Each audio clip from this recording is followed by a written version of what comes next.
oft it chances in particular men, that through some vicious mole of nature in them, by the o'ergrowth of some complexion, oft breaking down the pales and forts of reason, or by some habit grown too much, that these men, carrying, I say, the stamp of one defect, their virtues else be they as pure as grace, shall in the general censure take corruption from that particular fault. This is the tragedy of a man who could not make up his mind.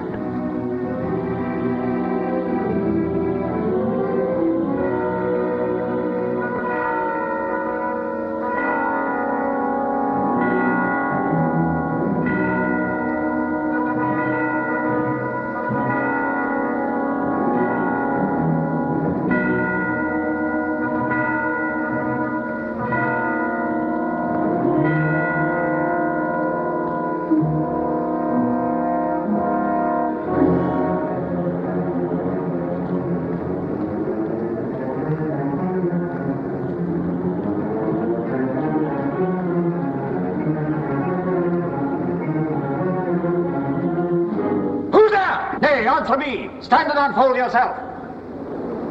Long live the king. Bernardo? He. You come most carefully upon your hour. It's now struck 12. Get thee to bed, Francisco. For this relief, much thanks. It is bitter cold. I'm sick at heart. Have you had quiet guard? Not a mouse stirring. Well, good night. If you do meet Horatio and Marcellus, the rivals of my watch, bid them make haste. I think I hear him. Stand ho! Who's there? Prince to this ground, and liegeman to the day. Give you a good night. A farewell, honest soldier. Who has relieved you? Bernardo at my place. Give you a good night. Hello, Bernardo. Say, what is Horatio there? A piece of him. Welcome, Horatio. Welcome, good Marcellus. What? Has this thing appeared again tonight? I've seen nothing. Horatio says 'tis but our fantasy, and will not let belief take hold of him touching this dreaded sight twice seen of us. Therefore, I've entreated him along with us to watch the minutes of this night, that if again this apparition comes, he may approve our eyes and speak to it. Tush, 'twill not appear. Sit down a while. Let us once again assail your ears that are so fortified against our story. What we 2 nights have seen. Well, sit we down, and let us hear Bernardo speak of this. Last night of all, when yon same star that's westward from the pole had made his course into that part of heaven where night burns, Marcellus and myself, the bell then beating 1. Peace. Break me off. Look when it comes again! In the same figure like the dead king, Hamlet. Thou art a scholar. Speak to it, Horatio. Looks it not like the king? Mark it, Horatio. Most like. It harrows me with fear and wonder. It would be spoke to. Question it, Horatio. If thou hast any sound or use of voice, speak to me. If there be any good thing to be done, that may to thee do ease and grace to me, oh, speak.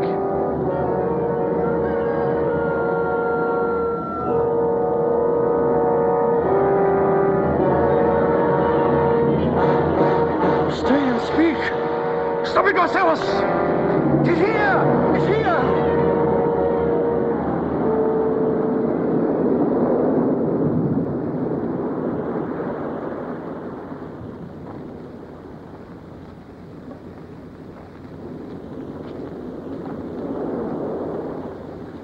Tis gone, and will not answer. How now, Horatio? You tremble and look pale. Is not this something more than fantasy? What think you want? Before my God, I might not disbelieve without the sensible and true avouch of mine own eyes. Is it not like the king? As thou to thyself. It is strange. It was about to speak when the cock crew. Then it started like a guilty thing upon a fearful summons.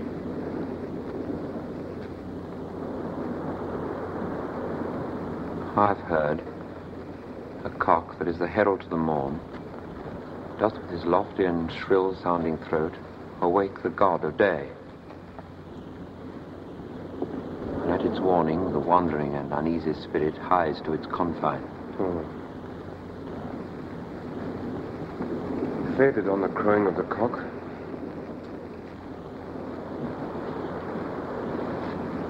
Some say that ever against that season comes wherein our Saviour's birth is celebrated, the bird of dawning singeth all night long.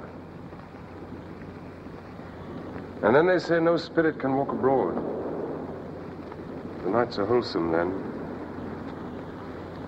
No planet strike, no fairy takes, nor witch hath power to charm. So hallowed and so gracious is the time. So have I heard, and do in part believe it. But look, the morn in russet mantle clad walks o'er the dew of yon high eastern hill. Break we our watch up, and by my advice, let us impart what we've seen tonight unto young Hamlet. For upon my life, this spirit dumb to us will speak to him. Let's do it, I pray. Something is rotten in the state of Denmark.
Though yet of Hamlet, our dear brother's death, the memory be green, and that it us befitted to bear our hearts in grief, and our whole kingdom to be contracted in one brow of woe, yet so far hath discretion fought with nature, that we, with wisest sorrow, think on him, together with remembrance of ourselves. Therefore our sometime sister, now our queen,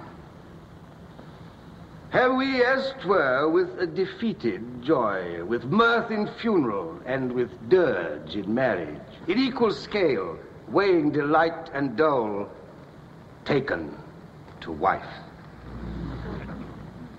Nor have we herein barred your better wisdoms, which have freely gone with this affair along, for all our thanks.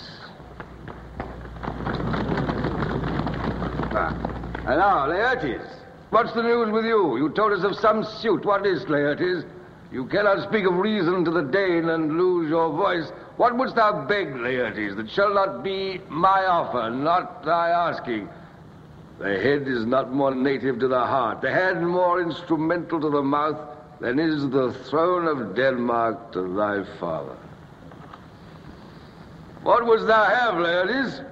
Dread, my lord, your leave and favor to return to France, from whence, though willingly I came to Denmark to show my duty in your coronation, yet now I must confess, that duty done, my thoughts and wishes bend again towards France, and bow them to your gracious leave and pardon. Have you your father's leave? What says Polonius? He hath, my lord, wrung from me my slow leave by laboursome petition, and at last, upon his will, I sealed my hard consent. I do beseech you, give him leave to go. Take thy fair hour, Laertes. Time be thine, and thy best graces spend it at thy will. And now, our cousin Hamlet, and our son, how is it that the clouds still hang on you?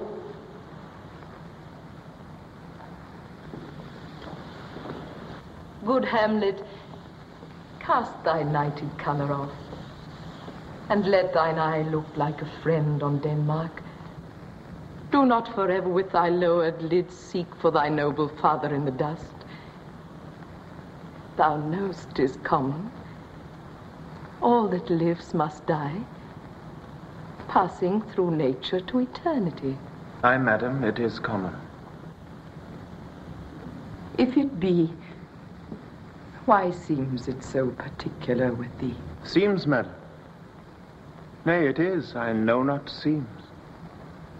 'Tis not alone my inky cloak, good mother, nor customary suits of solemn black, together with all forms, modes, shows of grief that can denote me truly. These indeed seem, for they are actions that a man might play. But I have that within which passeth show, these but the trappings and the suits of woe. 'Tis sweet and commendable in your nature, Hamlet, to give these mourning duties to your father.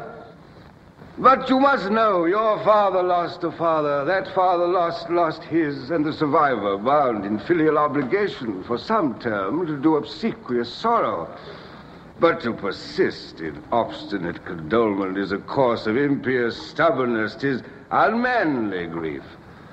A fault to heaven, a fault against the dead, a fault to nature, to reason, most absurd, whose common theme is death of fathers, and who still hath cried from the first corpse till he that died today. This must be so. Why should we, in our peevish opposition, take it to heart? We pray you throw to earth this unprevailing woe, and think of us as of a father. For let the world take note, you are the most immediate to our throne, and with no less nobility of love than that which dearest father bears his son, do I impart towards you.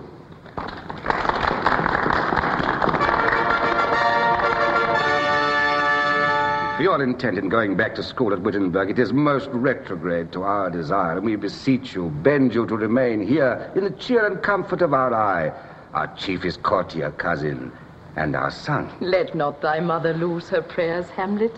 I pray thee stay with us. Go not to Wittenberg. I shall in all my best obey you, madam. Why, it is a loving and a fair reply. Be as ourself in Denmark. Madam, come. This gentle and unforced accord of Hamlet sits smiling to my heart. In grace whereof no jocund health that Denmark drinks today, but the great cannons to the clouds shall tell, and the king's carouse the heavens shall roar again, re-speaking earthly thunder. Come, away!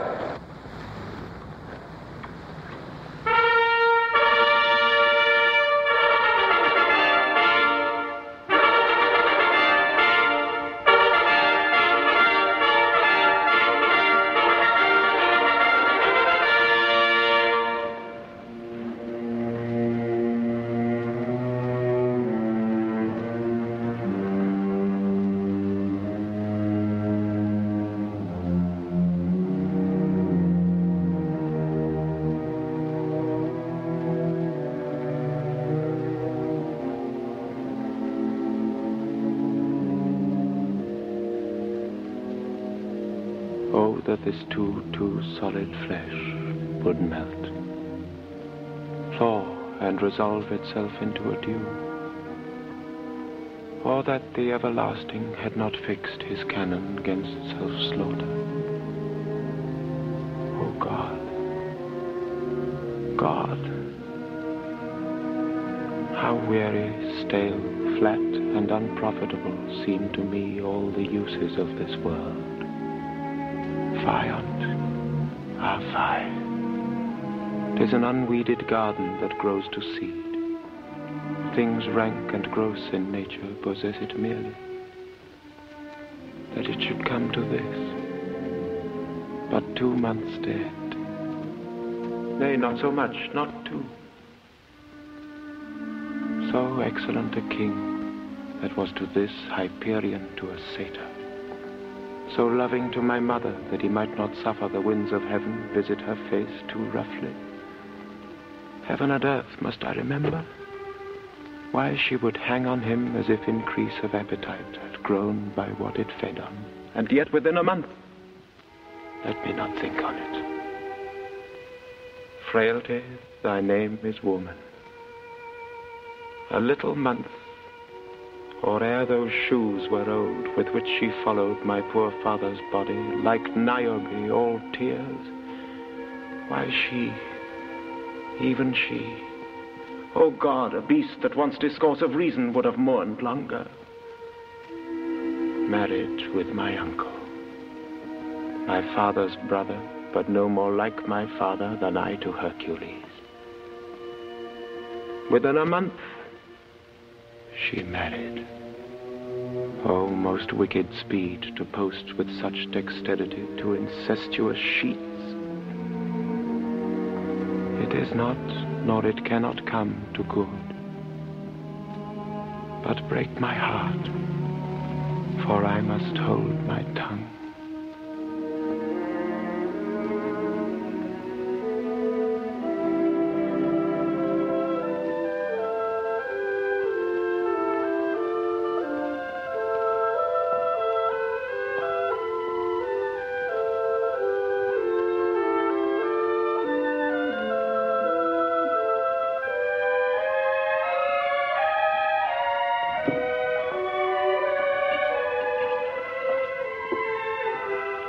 My necessaries are embarked. Farewell. And sister, as the winds give benefit and convoy as assistant, do not sleep, but let me hear from you. You doubt that?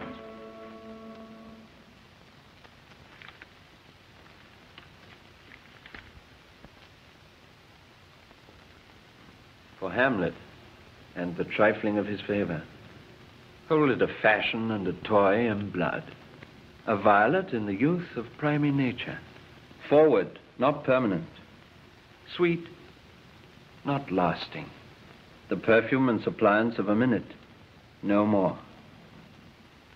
No more but so. Think it no more. Perhaps he loves you now. But you must fear his greatness weighed. His will is not his own.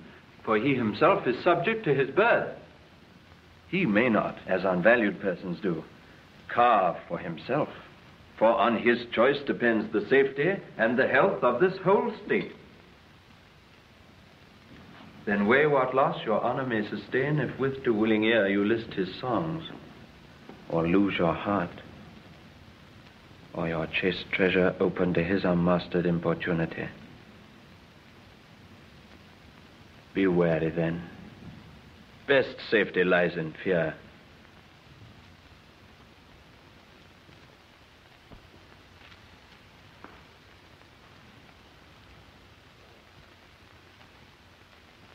I shall the effect of this good lesson keep as watchman to my heart. But good my brother, do not, as some ungracious pastors do, show me the steep and thorny way to heaven, whilst like a puffed and reckless libertine himself the primrose path of dalliance treads. And mine's not his own creed. Oh, fear me not. But here my father comes, I stay too long. Yet here, Laertes, aboard, for shame. The wind sits in the shoulder of your sail, and you are stayed for. There, my blessing with thee. And these few precepts in thy memory look thy character. Give thy thoughts no tongue, nor any unproportioned thought his act. Be thou familiar, but by no means vulgar. Those friends thou hast, and their adoption tried, grapple them to thy soul with hoops of steel, but do not dull thy palm with entertainment of each new hatched, unfledged company. Beware of entrance to a quarrel, but being in, bear that the opposite may beware of thee. Give every man thine ear, but few thy voice. Cost thy habit as thy purse can buy, but not expressed in fancy. Rich, not gaudy, for the apparel oft proclaims the man. Neither a borrower nor a lender be, for loan oft loses both itself and friend, and borrowing dulls the edge of husbandry. This above all, to thine own self be true, and it must follow as the night the day, thou canst not then be false to any man. Farewell, my blessing season this in thee. Most humbly do I take my leave, my lord. The time invites you, go. Farewell, Ophelia. And remember well what I said to you. 'Tis in my memory locked, and you yourself shall keep the key of it. Farewell.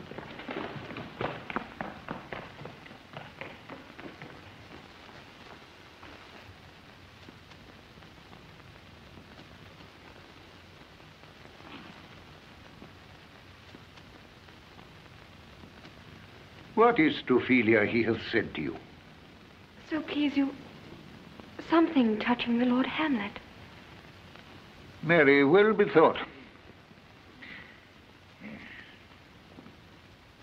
What is between you? Give me up the truth. He hath, my lord, of late made many tenders of his affection to me. Affection? Pooh! You speak like a green girl, unshifted in such perilous circumstance. Do you believe his tenders, as you call them? I do not know, my lord, what I should think. Mary, I'll teach you. Think yourself a baby. I would not, in plain terms, from this time forth, have you give words or talk with the Lord Hamlet. Look to it, I charge you.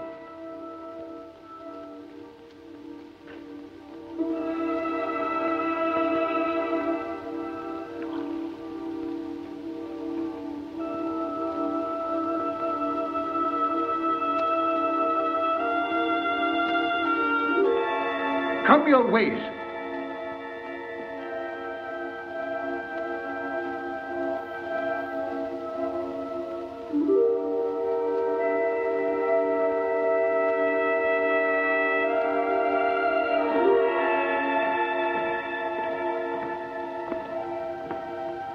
Hail to your lordship. I'm glad to see you well. Horatio, I do forget myself. Say, my lord, and your poor servant there. Sir, my good friend, I'll change that name with you. Marcellus. My good lord. I'm very glad to see you. Good evening, sir. Mm-hmm. But what is your affair in Elsinore? We'll teach you to drink deep ere you depart. My lord, I came to see your father's funeral. I pray you do not mock me, fellow student. I think it was to see my mother's wedding. Indeed, my lord, it followed hard upon. Thrift, Horatio.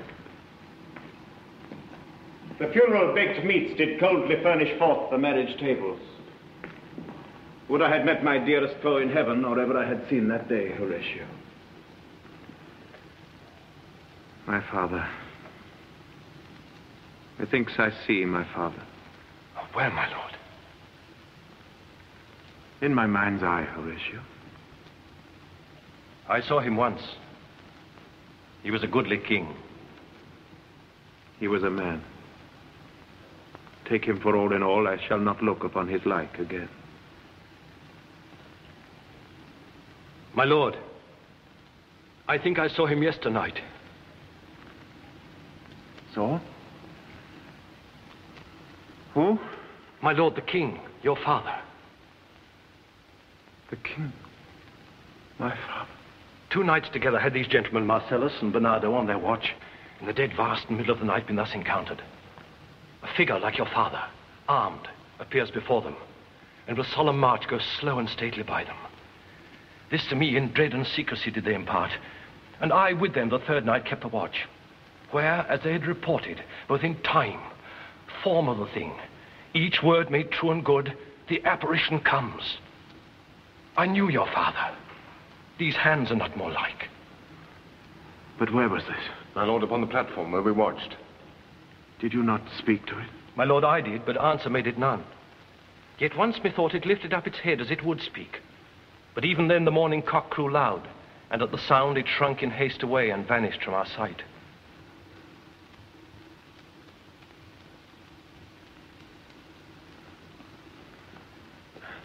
It is very strange. As I do live, my honoured lord, 'tis true. And we did think it writ down in our duty to let you know of it. Indeed, indeed, sirs. But this troubles me. Hold you the watch tonight?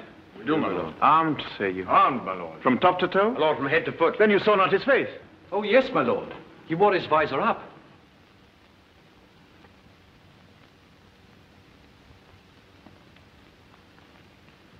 What looked he? Frowningly? A countenance more in sorrow than in anger. And fixed his eyes upon you? Most constantly. I would I had been there. It would have much amazed you. Very like, very like. Stayed it long? While one with moderate haste might tell 100. Longer. Longer? Not when I saw it. His beard was grizzled, no? It was as I've seen it in his life. A sable silver. I will watch tonight. Perchance we'll walk again. I warrant it will. I pray you all, if you have hitherto concealed this sight, and whatsoever else shall hap tonight, give it an understanding, but no tongue. I will requite your love, so fare you well. Upon the platform, twixt 11 and 12, I'll visit you. Our duty, your love is as mine to you. Farewell. My father's spirit. In arms. All is not well. I doubt some foul play. Would the night were come. Till then sit still, my soul. Foul deeds will rise, though all the earth o'erwhelm them to men's eyes.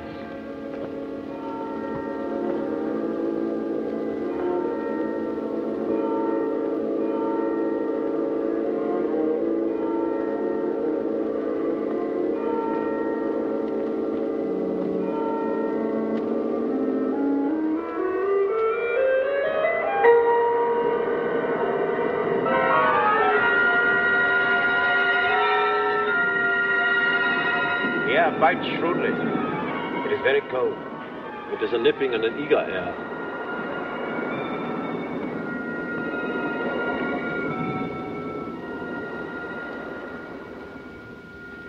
What hour now? I think it lacks of 12. No, it is struck. Indeed. I heard it not. Then draws near the season wherein the spirit has his wont to walk.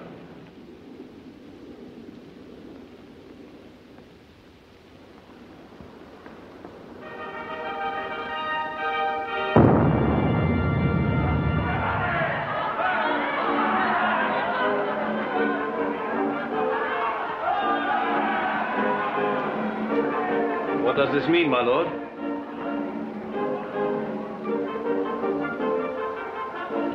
The king doth wake tonight and makes carouse, keeps wassail and the swaggering upspring reels, and as he drains his draughts of Rhenish down, the kettle drum and trumpet thus bray out the triumph of his pledge. Is it a custom? Aye, merriest. But to my mind, though I am native here and to the manner born, it is a custom more honored in the breach than the observance. This heavy-headed revel, east and west, makes us traduced and mocked by other nations. They call us drunkards, and with swinish phrase soil our reputation. And indeed, it takes from our achievements, though performed at height.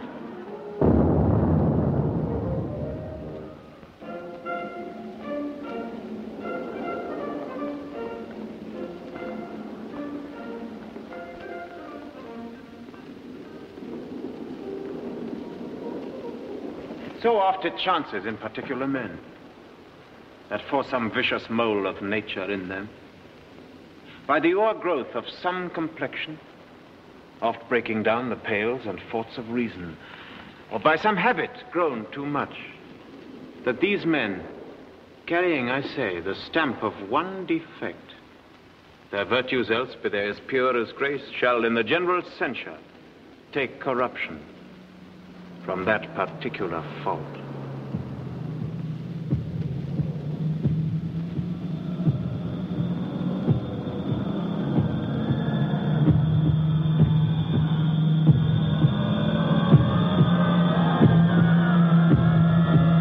Angels and ministers of grace defend us. Look, my lord, it comes!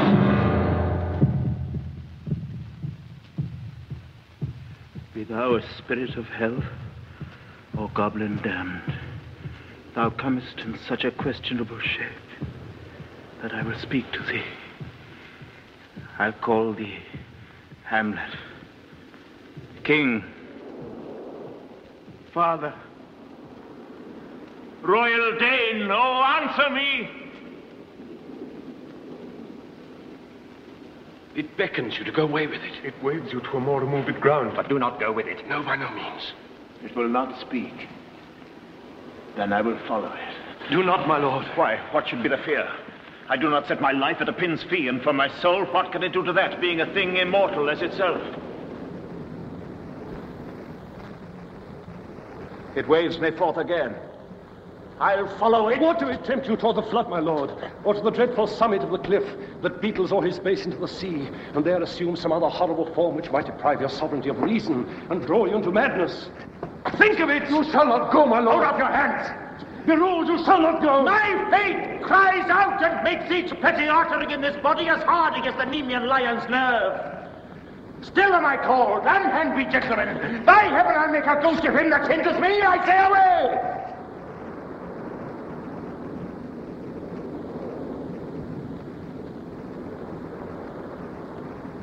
Go on. I'll follow thee.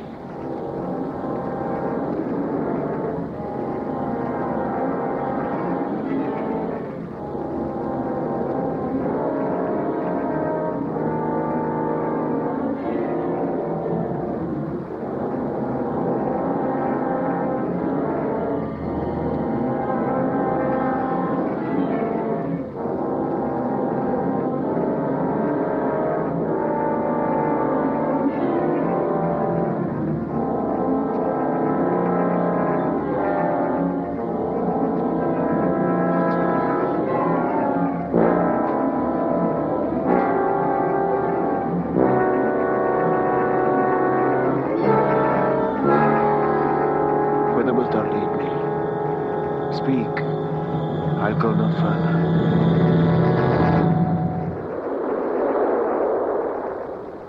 Mark me. I will. I am thy father's spirit, doomed for a certain time to walk the night, and for the day confined to fast in fires, till the foul crimes done in my days of nature are burned and purged away. Alas, poor ghost. List, list, oh list, if thou didst ever thy dear father love. God. Revenge is foul and most unnatural murder. Murder. Murder most foul as in the best it is, but this most foul, strange, and unnatural. Haste me to know it, that I with wings as swift as meditation or the thoughts of love may sweep to my revenge. Now, Hamlet, here. 'Tis given out that sleeping in my orchard a serpent stung me. So the holy air of Denmark is by a forged process of my death rankly abused. But know thou, noble youth, the serpent that did sting thy father's life now wears his crown. Oh, my prophetic soul. My uncle. I, that incestuous, that adulterate beast, with traitorous gifts won to his shameful lust the will of my most seeming virtuous queen. Oh, Hamlet, what a falling off was there, but soft. Methinks I scent the morning air. Brief, let me be. Sleeping within my orchard, my custom always in the afternoon. Upon my quiet hour thy uncle stole, with juice of cursed hemlock in a vial, and in the porches of my ears did pour the leprous distilment, whose effect holds such an enmity with blood of man, that swift as quicksilver it courses through the natural gates and alleys of the body. Thus was I sleeping by a brother's hand, of life, of crown, of queen, at once dispatched, cut off, even in the blossoms of my sin, no reckoning made, but sent to my account with all my imperfections on my head. Oh, horrible. Horrible. Most horrible. If thou hast nature in thee, bear it not. Let not the royal bed of Denmark be a couch for luxury and damned incest. But howsoever thou pursuest this act, taint not thy mind, nor let thy soul contrive against thy mother aught. Leave her to heaven. Fare thee well at once. The glowworm shows the matin to be near, and begins to pale his ineffectual fire.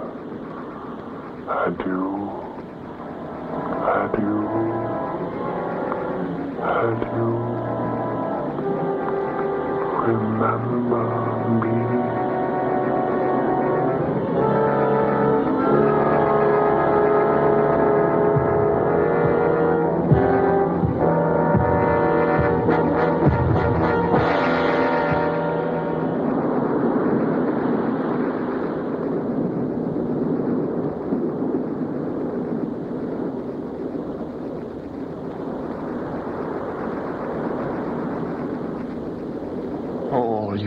Of heaven.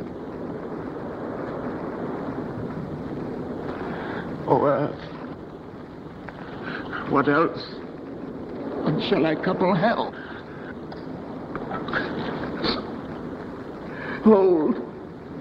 Hold my heart. Remember thee. Aye, thou poor ghost, while memory holds a seat in this distracted globe. Remember thee? Yea, from the table of my memory I'll wipe away all trivial fond records that youth and observation copied there, and thy commandment all alone shall live within the book and volume of my brain, unmixed with baser matter. Yes, by heaven! Most pernicious woman. Oh, villain! Villain! Smiling, damned villain. So, uncle, there you are. Now to my word. It is adieu, adieu. Remember me. I have sworn it. Lord, my Lord, Hamlet! So be it. Hello! My lord! Hello! Ho, boy! Come back, come!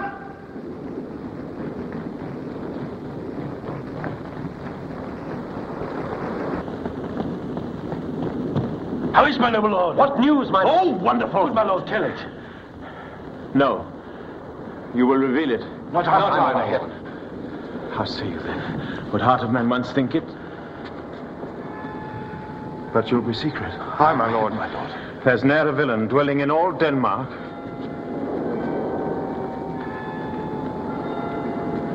But he's an errant knave. There needs no ghost, my lord, come from the grave to tell us this. Why, right. You are in the right. And so, without more circumstance at all, I hold it fit to be shake hands and part. You, as your business and desire, shall point you, for every man hath business and desire, such as it is. And for mine own poor part, look you, I go pray. These are but wild and whirling words, my lord. I'm sorry they offend you, heartily. Yes, faith, heartily. There's no offense, my lord. Yes, by St. Patrick, but there is, Horatio, a bunch of friends too. Touching this vision here, it is an honest ghost, that let me tell you. For your desire to know what is between us, or master it as you may. And now, good friends, as you are friends, scholars and soldiers, give me one poor request. What is, my lord, we will? Never make known what you have seen tonight. My lord, we will not. Never, my lord. Swear it. In faith, my lord. No time. Not I, my lord, in faith. On my sword. We've sworn, my lord, already. Indeed, upon my sword, indeed. Oh, day and night, but this is wondrous strange. And therefore, as a stranger, give it welcome. There are more things in heaven and earth, Horatio, than are dreamt of in your philosophy. But come, never, so help you mercy, how strange or odd soe'er I bear myself, as I perchance hereafter shall think fit to put an antic disposition on, that you at such times seeing me never shall, by the pronouncing of some doubtful phrase as well, we know, or we could, and if we would, or such ambiguous giving out, denote that you know aught of me. This do swear, so grace and mercy at your best need help you.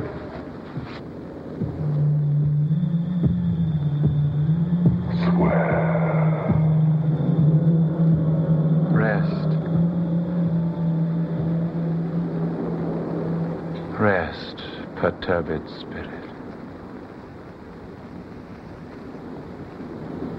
So, gentlemen, with all my love, I do commend me to you. And what so poor a man as Hamlet is may do to express his love and friending to you, God willing shall not lack. Go in and still your fingers on your lips, I pray. The time is out of joint.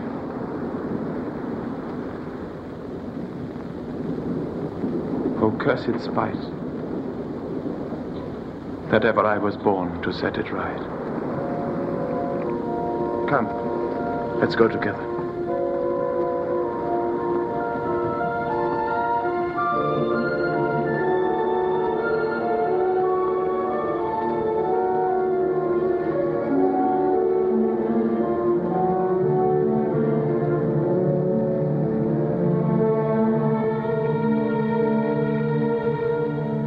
As I was sewing in my closet,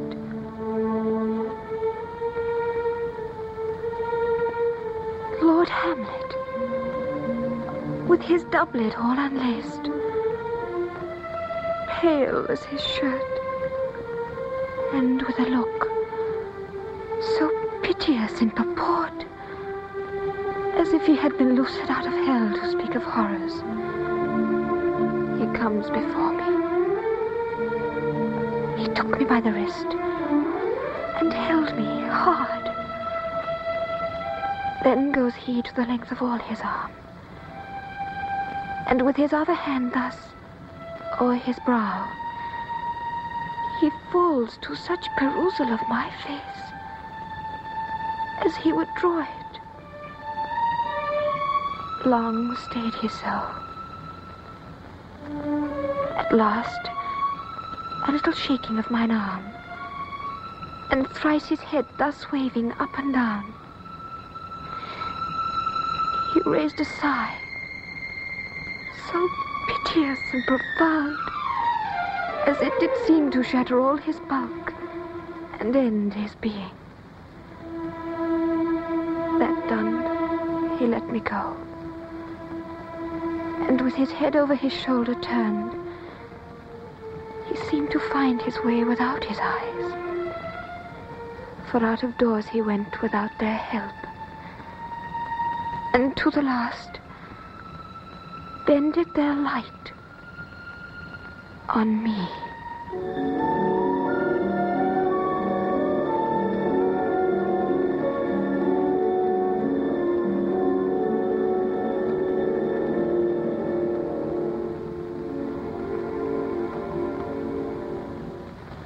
My liege and madam, to expostulate what majesty should be, what duty is, why day is day, night, and time is time, were nothing but to waste night, day, and time.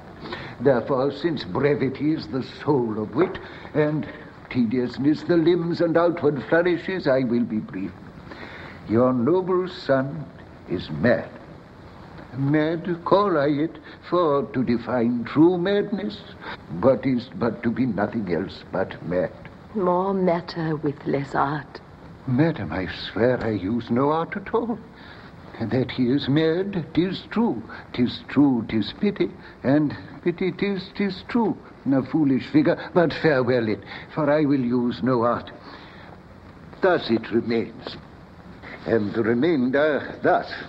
But then, I have a daughter, have while she is mine, who in her duty and obedience, mark, hath given me this. Now gather and surmise. To the celestial and my soul's idol, the most beautified Ophelia. It's an ill phrase, a vile phrase. Beautified is a vile phrase, but you shall hear. Thus, in her excellent white bosom, these, etc. Came this from Hamlet to her? Good madam, stay a while, I will be faithful. Doubt thou the stars are fire, doubt that the sun doth move, doubt truth to be a liar, but never doubt I love. Oh, dear Ophelia, I am ill at these numbers. I have not art to reckon my groans. But that I love thee best, oh, most best, believe it. Adieu, thine evermore, most dear lady, while this frame is to him, Hamlet.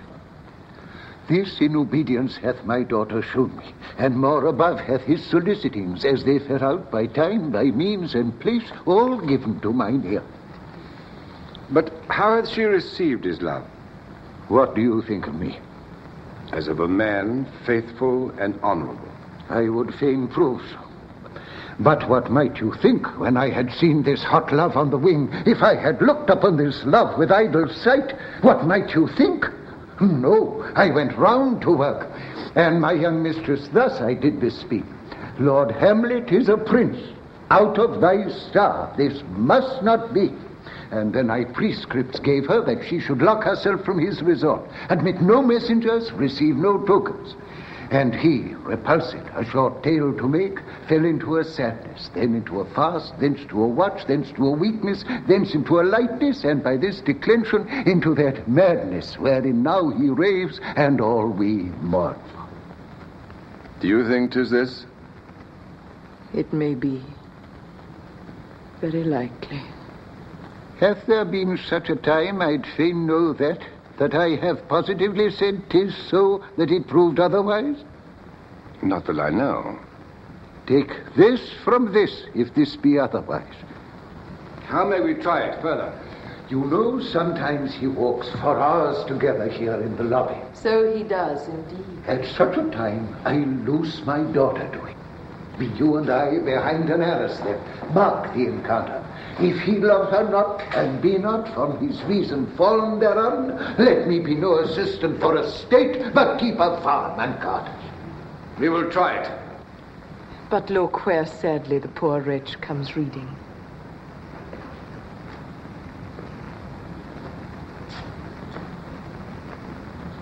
Away, I do beseech you both, away.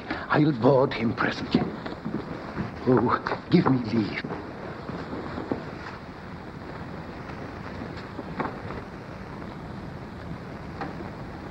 How does my good Lord Hamlet? Well, God have mercy. Do you know me, my lord? Excellent well. You are a fishmonger. Not I, my lord. Then I would you were so honest a man. Honest, my lord? Aye, sir. To be honest, as this world goes, is to be one man picked out of 10,000. That's very true, my lord. For if the sun breed maggots in a dead dog... Have you a daughter? I have, my lord. Let her not walk i' the sun. Conception is a blessing, but as your daughter may conceive, friend, look to it. How say you by that? Still harping on my daughter. Yet he knew me not at first. He said I was a fishmonger. He's far gone. Far gone. But I'll speak to him again.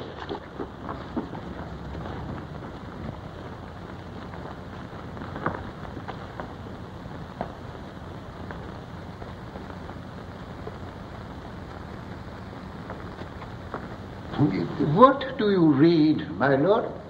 Words. What is the matter, my lord? Between who? I mean the matter that you read, my lord. Slander, sir.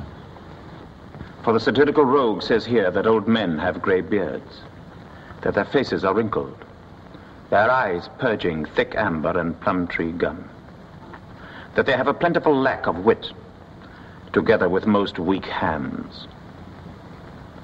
All of which, sir, though I most powerfully believe, yet I hold it not honesty to have it thus set down.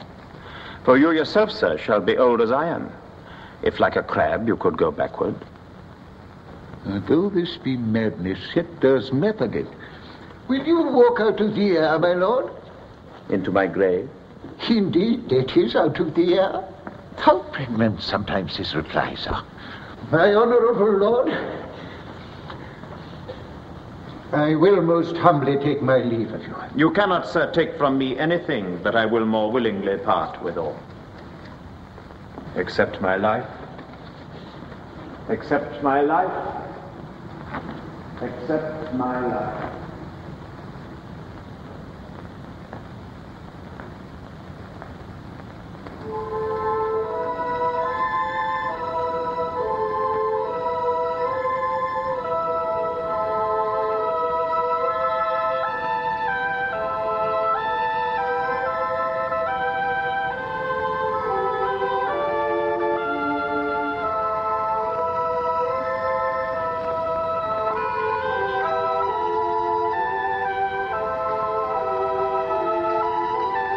Read on this book.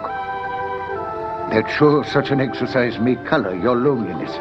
Gracious, so please you, we'll bestow ourselves. Ophelia, walk you here.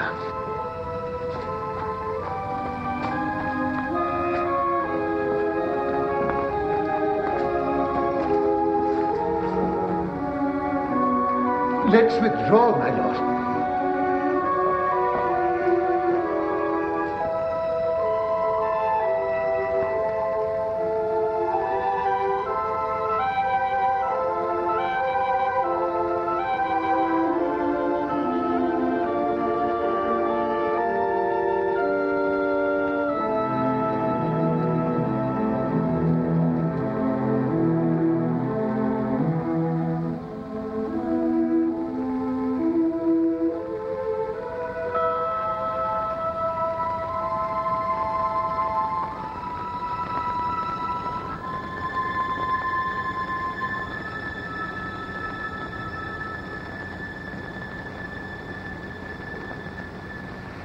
Soft you now,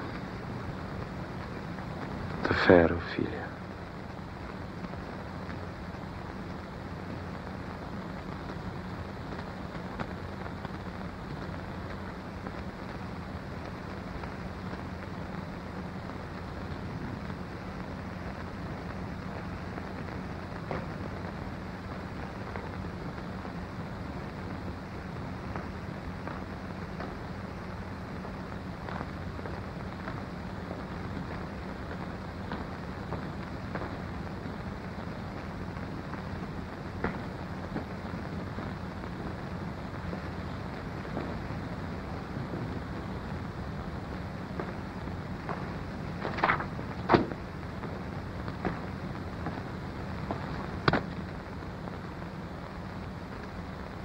Nymph, in thy orisons be all my sins remembered. Good my lord. How does your honor for this many a day? I humbly thank you. Well.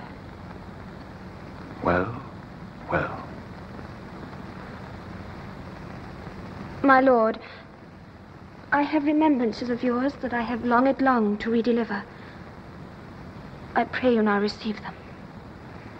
No, not I. I never gave you aught. My honored lord, you know right well you did. And with them words of so sweet breath composed as made the things more rich. Their perfume lost, take these again. For to the noble mind rich gifts wax poor when givers prove unkind. There, my lord.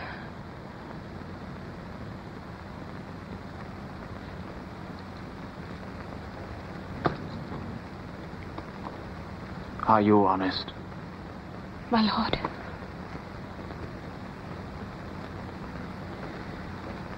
I did love you once.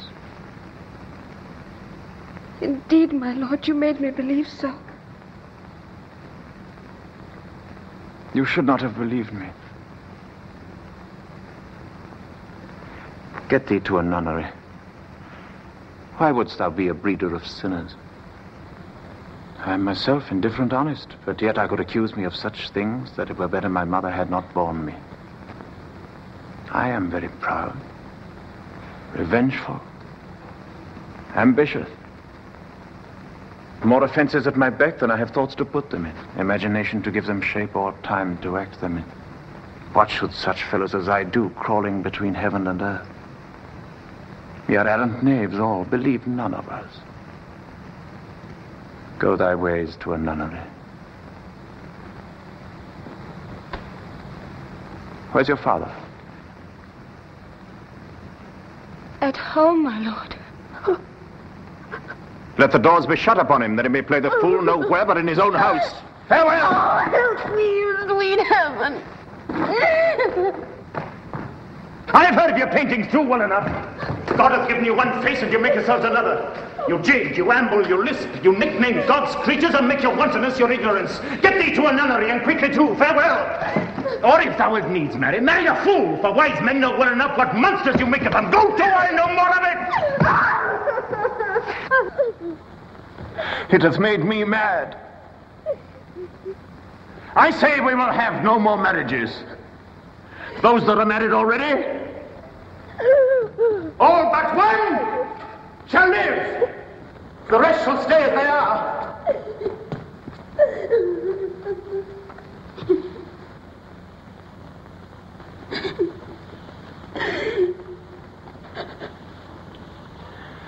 To a nunnery. Go.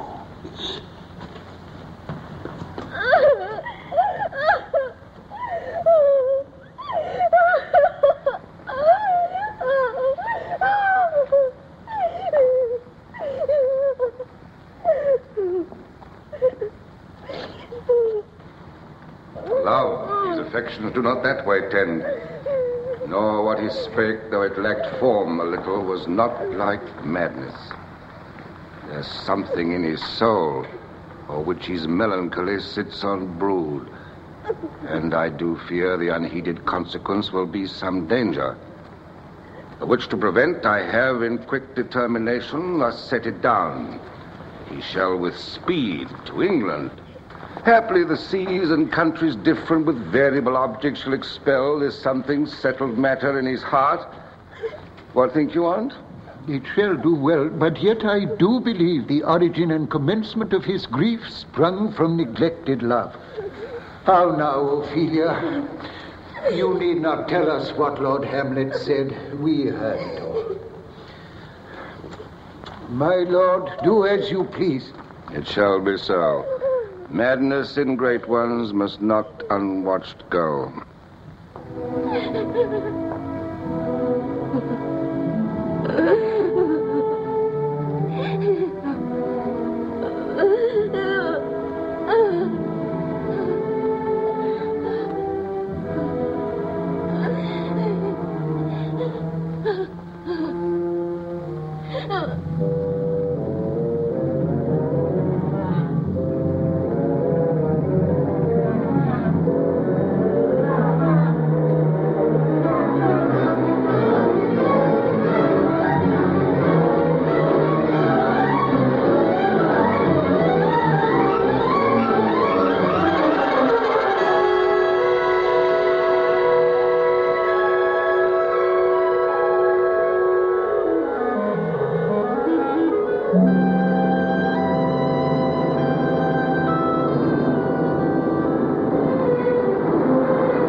or not to be?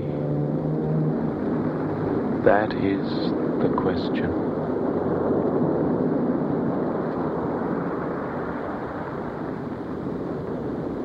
Whether it is nobler in the mind to suffer the slings and arrows of outrageous fortune, or to take arms against a sea of troubles, and by opposing, end them.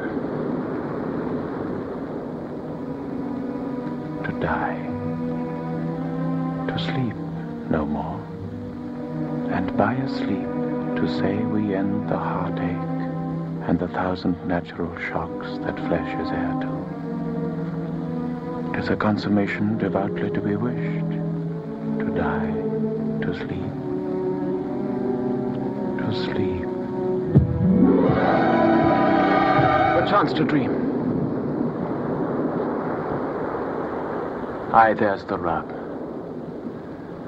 For in that sleep of death, what dreams may come when we have shuffled off this mortal coil must give us pause. There's the respect that makes calamity of so long life.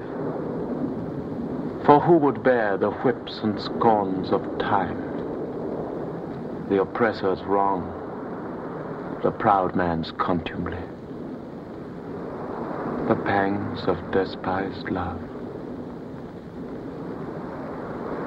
the law's delays, the insolence of office, and the spurns that patient merit of the unworthy takes, when he himself might his quietus make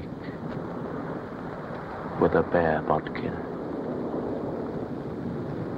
Who would fardels bear, to grunt and sweat under a weary life, but that the dread of something after death, the undiscovered country from whose bourne no traveller returns, puzzles the will,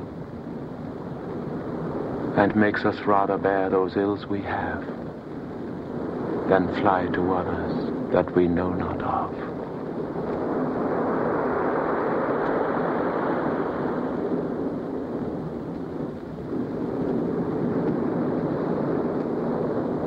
Thus conscience doth make cowards of us all. And thus the native hue of resolution is sicklied o'er with the pale cast of thought.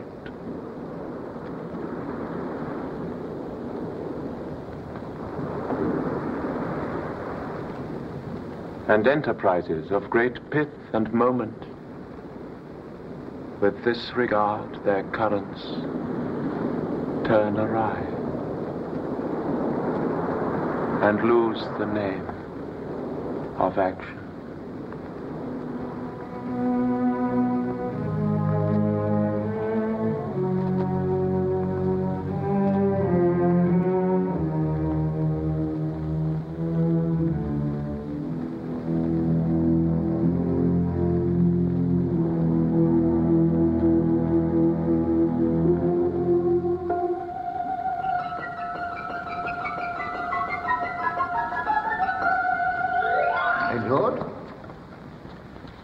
I have news to tell you.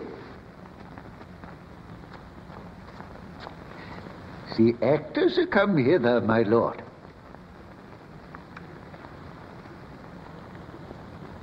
He that plays the king shall be welcome.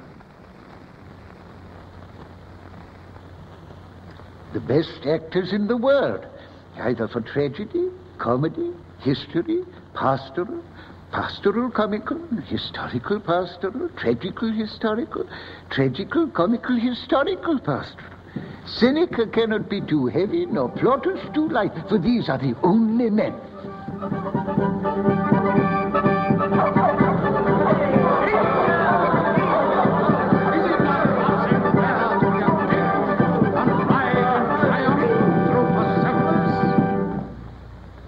You are welcome, masters. Welcome all. I am glad to see thee well. Welcome, good friend. Oh, my old friend. Why, thy face is valiant since I saw thee last. Comest thou to beard me in Denmark? What, my young lady and mistress? By Our Lady, your ladyship is nearer to heaven than when I saw you last. Pray God your voice, like a piece of uncurrent gold, be not cracked in its ring. Masters, you are all welcome. Good, my lord, will you see the players well bestowed? Do you hear? Let them be well used, for they are the abstract and brief chronicles of the time. After your death, you had better have a bad epitaph than their ill report while you live. My lord, I will use them according to their desert. God's Bodkin man, much better. Use every man after his desert, and who shall escape whipping? Use them after your own honor and dignity. The less they deserve, the more merit is in your bounty. Take them in. Come, sirs. Follow him, friends. We'll hear a play tomorrow.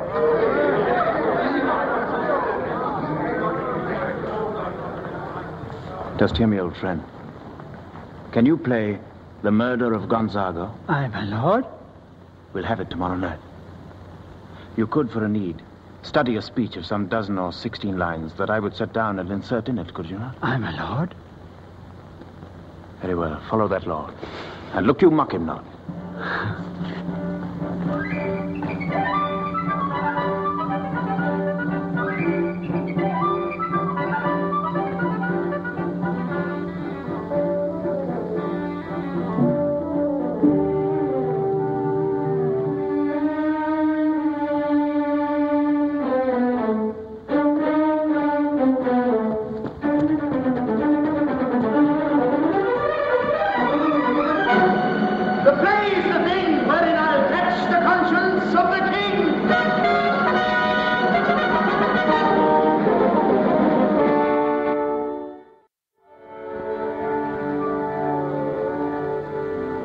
Speak the speech, I pray you, as I pronounced it to you, trippingly on the tongue.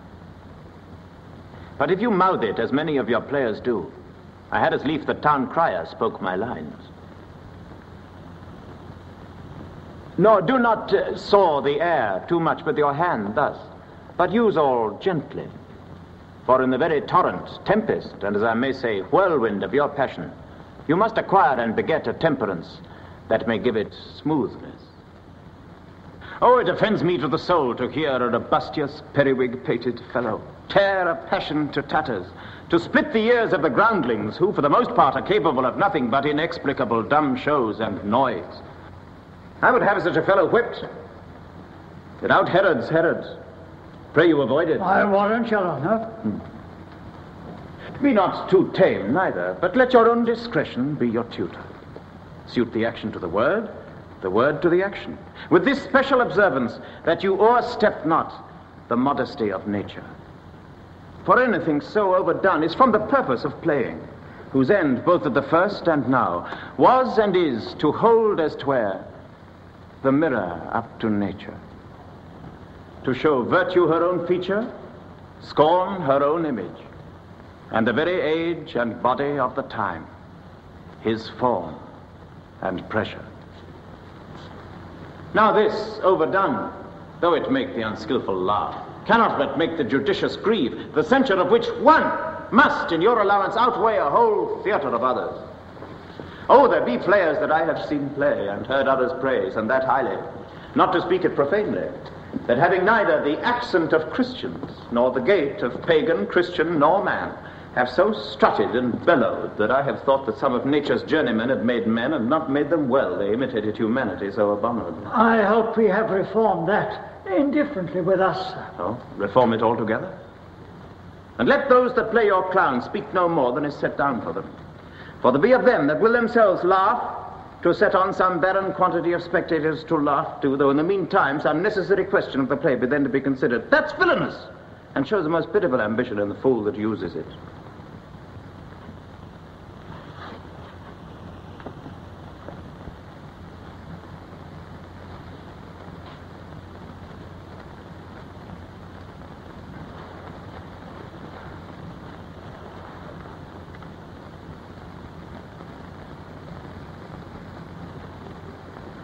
Go, make you ready.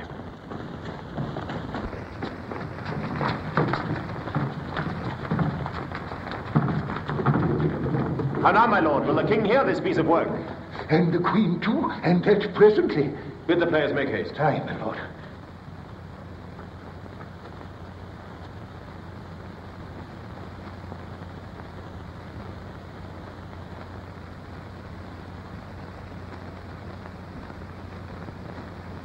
Horatio.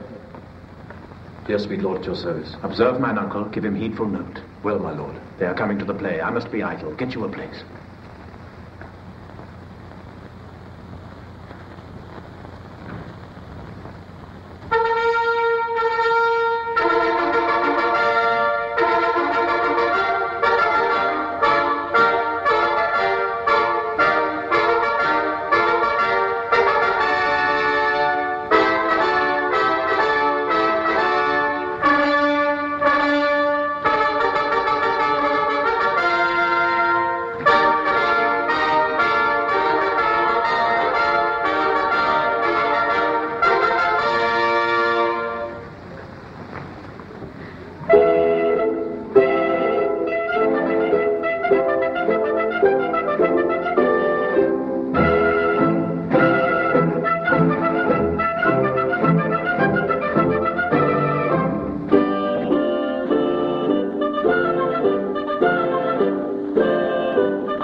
Cousin Hamlet? Excellent, i' faith, of the chameleon's dish.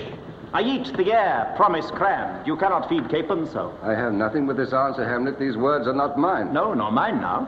My lord, you played once at the university, you said. There did I, my lord, and was accounted a good actor. What did you enact? I did enact Julius Caesar. I was killed in the Capitol. Brutus killed me. It was a brute part of him to kill so capital a calf there. Be the players ready? Aye, my lord. They stay upon your patience. Come hither, my dear Hamlet. Sit by me. No, good mother. Here's metal more attractive.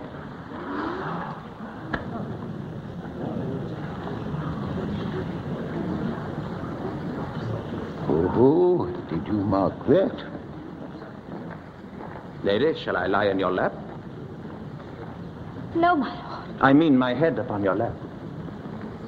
Aye, my lord. Do you think I meant country matters? I think nothing, my lord. That's a fair thought to lie between maids' legs. What is, my lord? Nothing. You are merry, my lord. Who, I? Aye, my lord. Oh, God, you're only jig maker. Why, what should a man do but be merry? For look you how merrily my mother looks, and my father died within 2 hours. Nay, 'tis twice 2 months, my lord. So long? Nay, then, let the devil wear black, for I'll have a suit of sables. Oh, heavens. Died 2 months ago and not forgotten yet. Why, then there's hope a great man's memory may outlive his life half a year.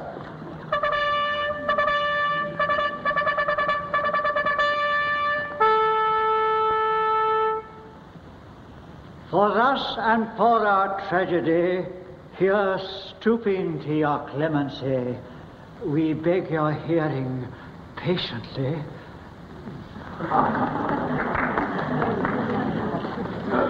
Is this a prologue or the posy of a ring? 'Tis brief, my lord. As woman's love. You are keen, my lord, you are keen. It will cost you a groaning to take off mine edge.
For some must watch while some must sleep, thus runs the world away. Oh, good Horatio, I'll take the ghost's word for £1,000 just for seeing. Very well, my lord. Upon the act of the poisoning. I did very well, no. God bless you, sir. Good, my lord, vouchsafe me a word with Sir, a whole history. The king's. Aye, sir, what of him? Is in his retirement marvellous distemper. With drink, sir? No, my lord, rather with choler. Your wisdom should show itself more richer to signify this to the doctor, for me to put him to his purgation would perhaps plunge him into far more choler. Good, my lord, put your discourse into some frame and start not so wildly from my affair. I am tame, sir, pronounce. The queen, your mother, in most great affliction of spirit, hath sent me to you. You are welcome. Nay, my lord, this courtesy is not of the right breed. If it shall please you to make me a wholesome answer, I will do your mother's commandment. If not, your pardon and my return shall be the end of my business. Sir, I cannot. What, my lord? Make you a wholesome answer. My wit's diseased. But, sir, such answer as I can make you shall command, or rather, as you say, my mother. Therefore, no more, but to the matter. My mother, you say. She desires to speak with you in her closet ere you go to bed. We shall obey, were she 10 times our mother. Have you any further trade with us? My lord, the queen would speak with you, and presently. Do you see yonder cloud that's almost in shape of a camel? By the mass, and 'tis like a camel indeed. Methinks it's like a weasel. It is backed like a weasel. Or like a whale. Very like a whale. Then I will come to my mother by and by. I will say so.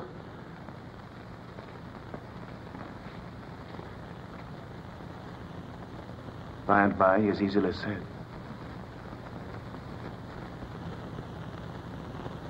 Leave me, friend.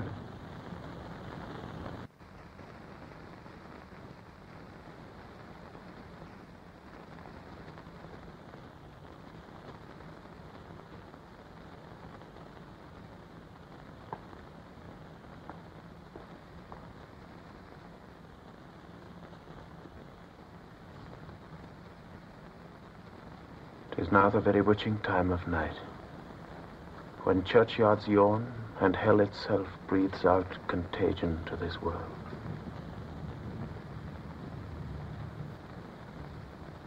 Now could I drink hot blood and do such bitter business as the day would quake to look on. Soft. Now to my mother.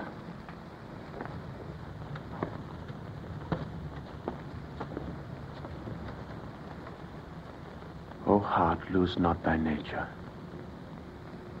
Let not ever the soul of Nero enter this firm bosom. Let me be cruel, not unnatural. I will speak daggers to her, but use none.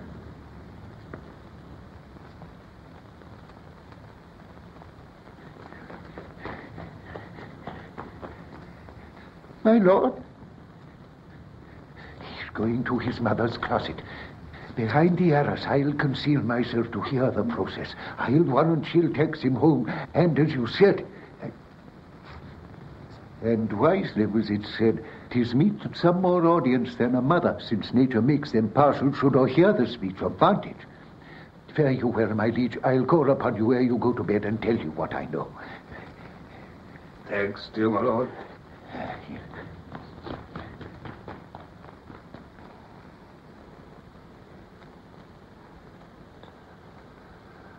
Oh, my offense is rank. It smells to heaven.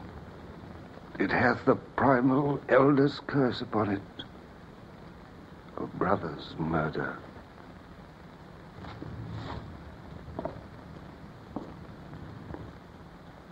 Pray, can I not, though inclination be as sharp as will?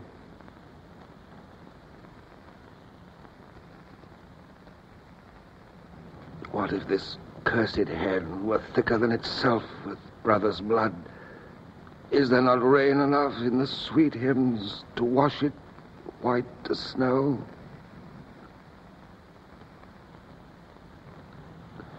Oh, what form of prayer could serve my turn? Forgive me my foul murder. That cannot be, since I am still possessed of those effects for which I did the murder. My crown, mine own ambition, and my queen. Oh, wretched state. Oh, bosom black as death. Help, angels. All may yet be well.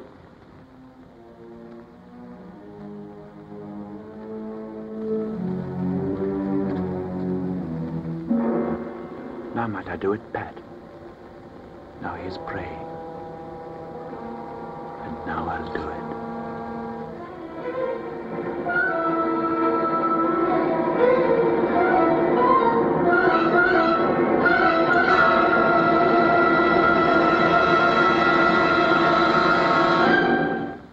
And so he goes to heaven. And so am I revenged. That would be thought on. A villain kills my father, and for that I, his sole son, do this same villain send to heaven. Oh, this is hire and salary, not revenge. He took my father, all his crimes full-blown, as flush as May. And how his audit stands, who knows, save heaven? But in our circumstance and course of thought, 'tis heavy with him. And am I then revenged to take him in the purging of his soul when he is fit and seasoned for his passage? No. Upsold, and know thou a more dark intent when he is drunk, asleep, or in his rage, or in the incestuous pleasure of his bed, at gaming, swearing, or about some act that has no relish of salvation in it.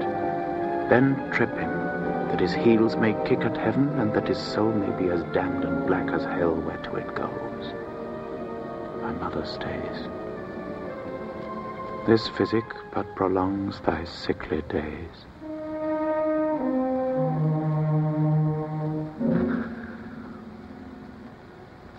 My words fly up. My thoughts remain below. Words without thoughts never to heaven go.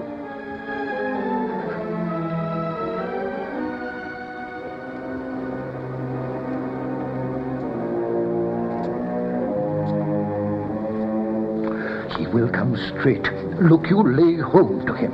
Tell him his pranks have been too broad to bear with, and that your grace hath screened and stood between much heat and him. I'll silence me in here.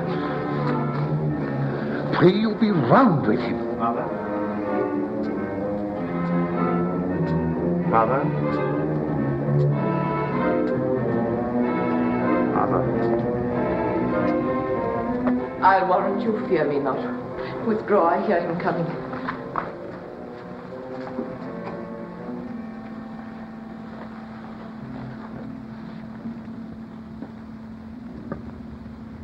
Now, Mother, what's the matter? Hamlet, thou hast thy father much offended. Mother, you have my father much offended. Come, you answer with an idle tongue. Go, you question with a wicked tongue. How now, Hamlet? What's the matter now? Have you forgotten me? No, by the rood, not so. You are the queen, your husband's brother's wife. And would it were not so, you are my mother. Nay, then I'll set those to you that can't. Come and sit you down, you shall not budge! You go not till I set you up a glass where you may see the inmost part of you. What would thou do? Thou wilt not murder me. Help! Help! Help! Now, a rat! Dig for a ducat! Oh, me, what hast thou done? Nay, I know not. Is it the king? Oh, what a rash and bloody deed is this? A bloody deed. Almost as bad, good mother, as kill a king and marry with his brother. Kill a king? Aye, lady. 'Twas my word.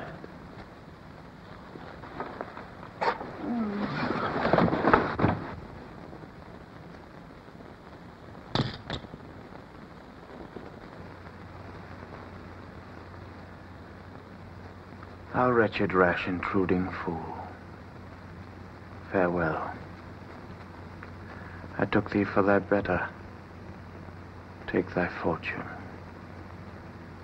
Thou find'st to be too busy is some danger. Leave wringing of your hands. Haste, sit you down and let me wring your heart, for so I shall if it be made of penetrable stuff. What have I done that thou darest wag thy tongue and noise so rude against me? Such an act that blurs the grace and blush of modesty, calls virtue hypocrite, takes off the rose from the fair forehead of an innocent love, and sets a blister there, makes marriage vows as false as dice as old. Me water! Look here upon this picture, and on this. The counterfeit presentment of two brothers. See what a grace was seated on this brow. An eye like Mars to threaten and command. A stature like the herald Mercury new lighted on a heaven-kissing hill.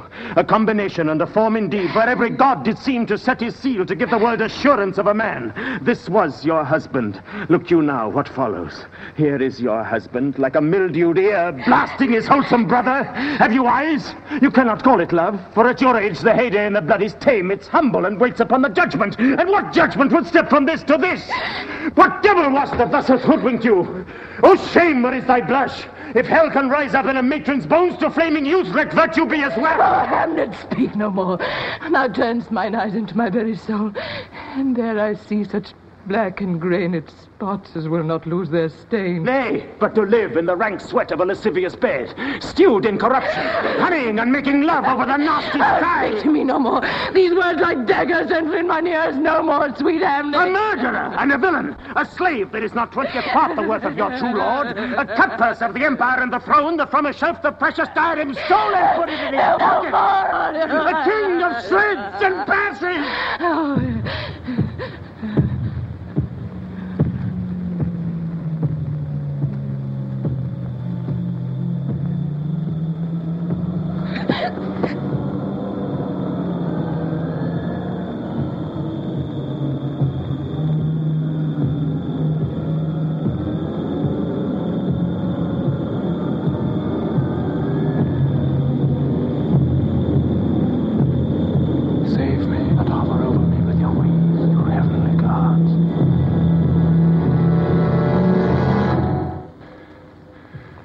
What would your gracious figure?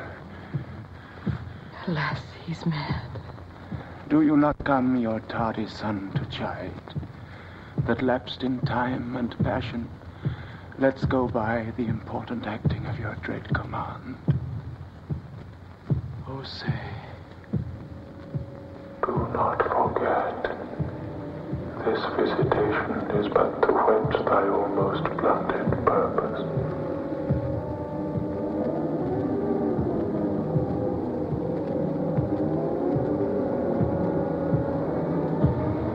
But look, amazement on thy mother sits. O step between her and her fighting soul. Speak to her, Hamlet. How is it with you, lady? Alas, how is't with you, that you do bend your eye on vacancy, and with the incorporeal air do hold discourse? O gentle sun, upon the heat and flame of thy distemper sprinkle cool patience. Whereon do you look? On him. On him. Look you how pale he glares. His form and cause conjoined, preaching to stones, would make them sensitive. Do not look upon me, lest with this piteous action you convert my stern intents. So I shed tears, not blood. To whom do you speak this?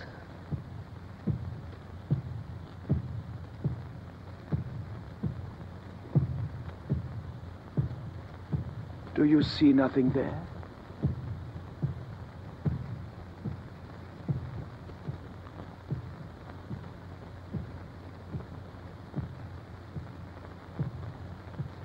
Nothing at all. Yet all there is, I see. Nor do you nothing here? No, nothing but ourselves. Why, look you there! Look where it steals away! My father in his habit as he lived! Look where he goes, even now, out at the portal!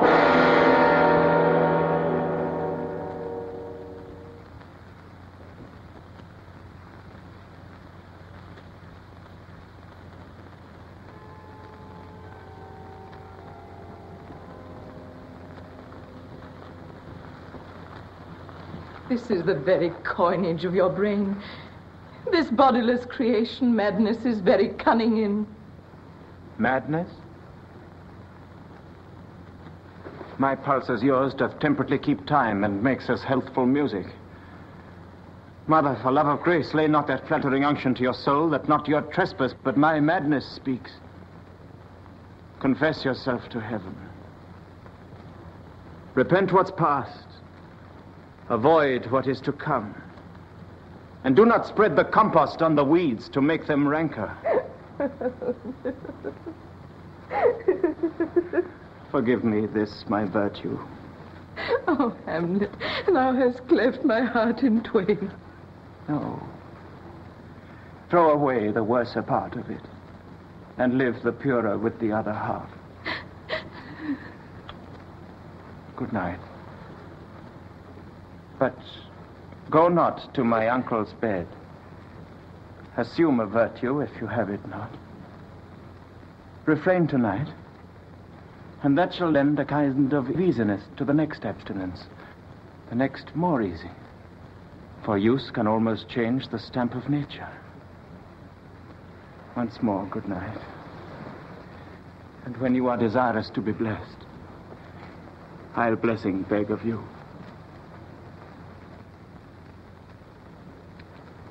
I must be cruel, only to be kind.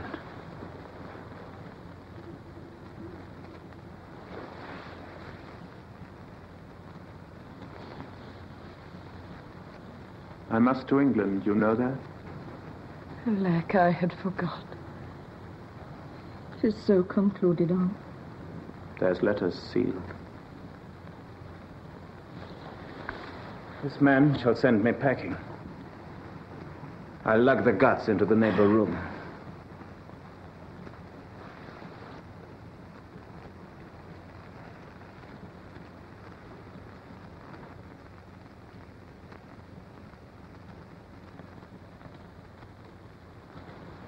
Indeed, this counselor is now most still, most secret, and most grave. That was in life a foolish, prating knave. Come, sir. To draw toward an end with you. Good night, mother.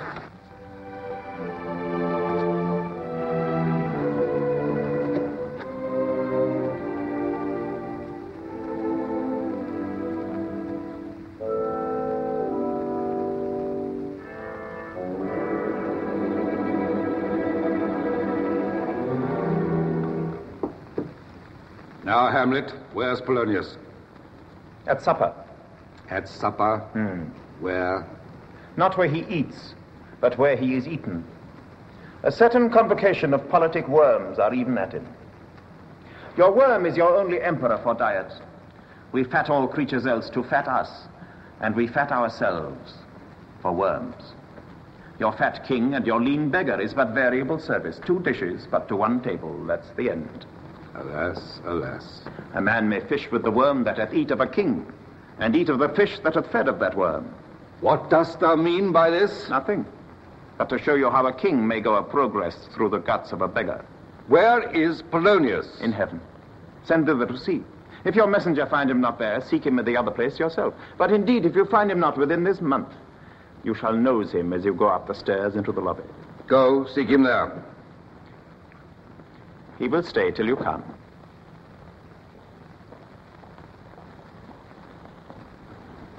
Hamlet, for thine especial safety, which we do tender, as we do deeply grieve for that which thou hast done, this deed must send thee hence with fiery quickness. Therefore prepare thyself. The bark is ready, the wind sets fair, and everything is bent for England. For England? Aye, Hamlet. Good. So is it, if thou knewst our purposes. I see a cherub that sees them. But come. For England. Farewell, dear mother. Thy loving father, Hamlet. My mother. Father and mother is man and wife. Man and wife is one flesh. And so.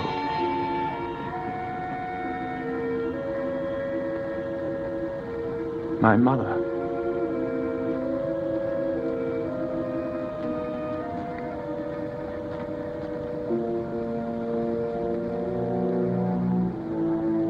Come.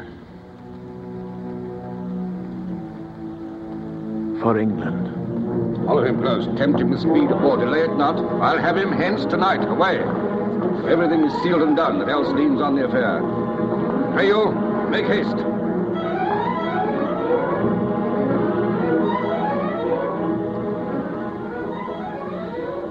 In England, if my love thou hold'st at aught, thou mayst not coldly treat our sovereign order, which imports at full the present death of Hamlet.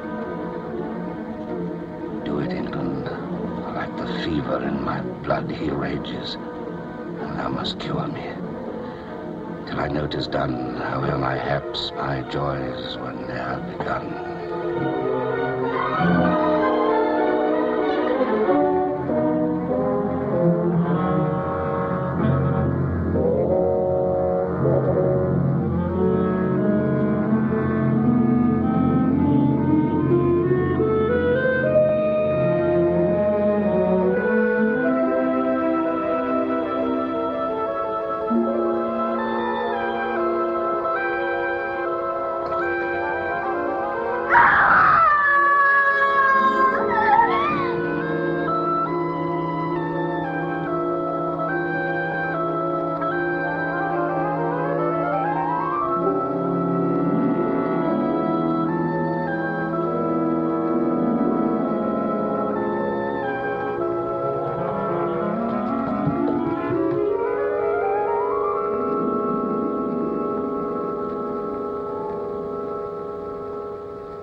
The beauteous majesty of Denmark?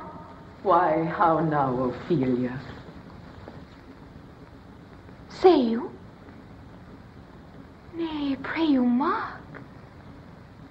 He is dead and gone, lady. He is dead and gone. At his head a grass green turf.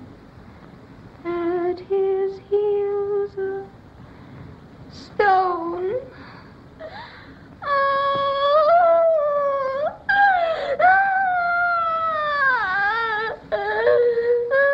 Nay, but Ophelia. Pray you, Mark. White gray shroud as the mountain snow. Alas, look here, my lord. Which bewept to the grave did go, with true love showers. How do you, pretty lady? Well, God heal you. They say the owl was a baker's daughter.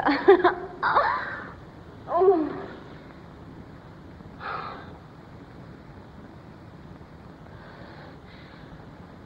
Lord, we know what we are, but know not what we may be.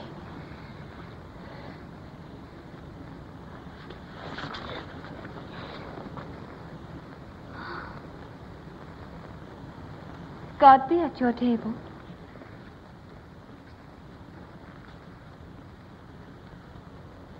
Distraction for her father. I hope all will be well. We must be patient. But I cannot choose but weep.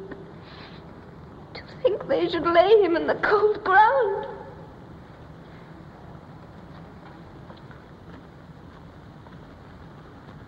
My brother shall know of it. And so I thank you for your good counsel. Come, my coach. Good night, ladies. Sweet ladies. Good night. Good night. Follow her close. Give her good watch, I pray you.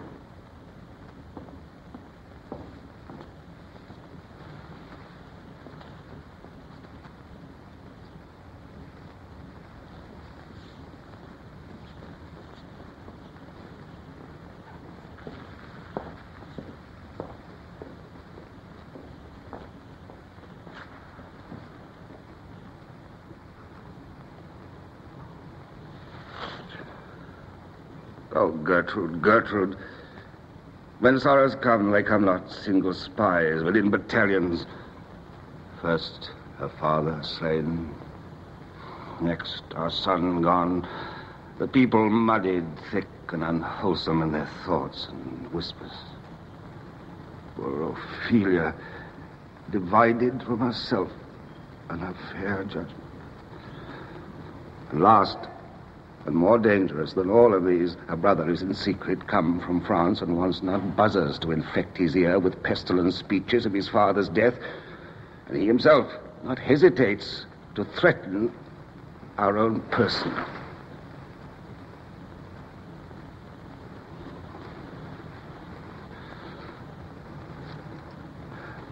Oh, my dear Gertrude, this like to a murdering piece in many places gives me superfluous death. How now? What news?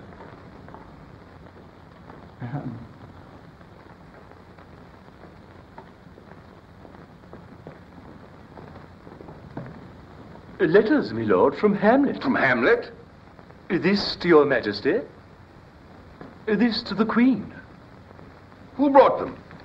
Sailors, my lord, they say. Leave us.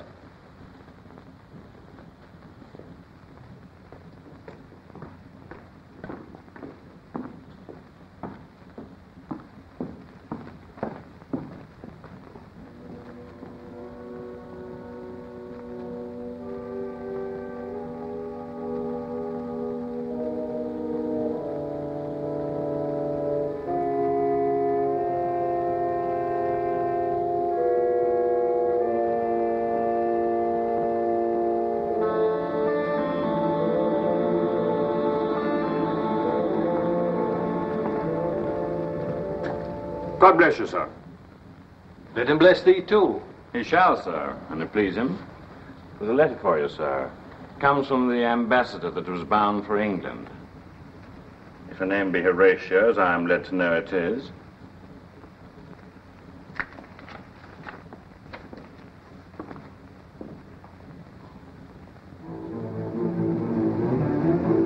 Horatio, ere we were 2 days old at sea, a pirate of very warlike appointment, gave us chase. Finding ourselves too slow of sail, we put on a compelled valor. And in the grapple, I boarded them. On the instant, they got clear of our ship. So I alone became their prisoner. They have dealt with me like thieves of mercy, but they knew what they did. I am to do a good turn for them. Repair thou to me with as much speed as thou wouldst fly death. These good fellows will bring thee where I am. Farewell. He that thou knowest thine. Hamlet.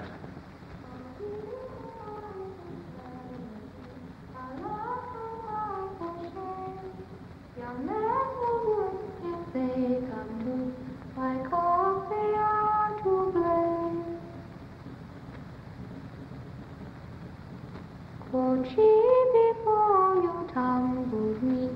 You promised me to wed. So would I not by under sun? Come, that you may direct me to him from whom you brought this. I'll take it here. I'll not be juggled with. To hell, allegiance, vows to the blackest pit. I dare damnation. Only I'll be revenged most truly for my father. Publius, if you desire to know the certainty of your dear father's death, is it written in your revenge that swoop stake you'll draw both friend and foe, winner and loser? None but his enemies. Would you know them then? To his good friends, thus wide, I'll open my arms. Aye, now you speak like a good child and a true gentleman. That I am guiltless of your father's death, and am most sensibly in grief for it, it shall appear as clearly to your judgment as day doth to your eyes. You must sing. Oh, now what noise is this?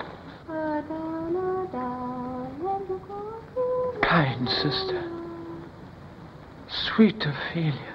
It is the false steward that stole his master's daughter. Oh, he dry up my brains. Oh, Rose of May. Oh, heavens, is possible a young maid's wit should be as mortal as an old man's life? By heaven, thy madness shall be paid by weight, till our scale turn the beam.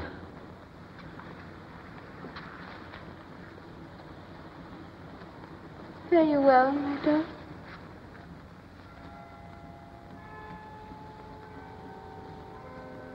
There's rosemary. That's for remembrance.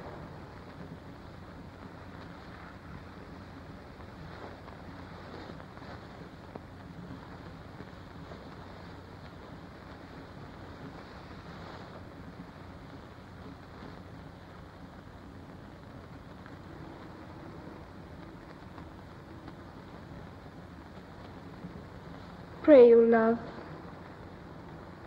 Remember.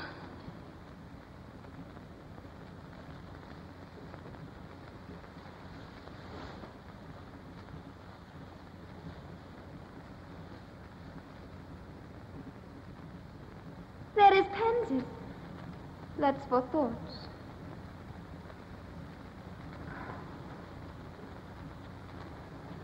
There's fennel for you and columbines. There's rue for you. And here's some for me. We may call it Herbal Grace or Sundays.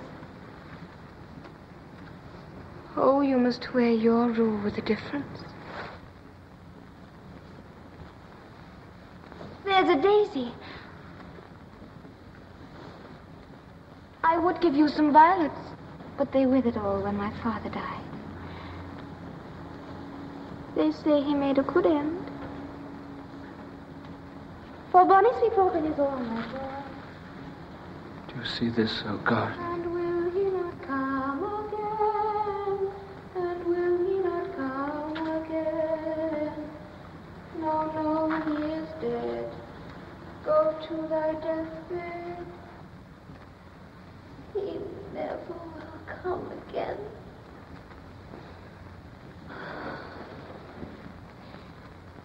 God have mercy on his soul. And of all Christian souls, I pray God.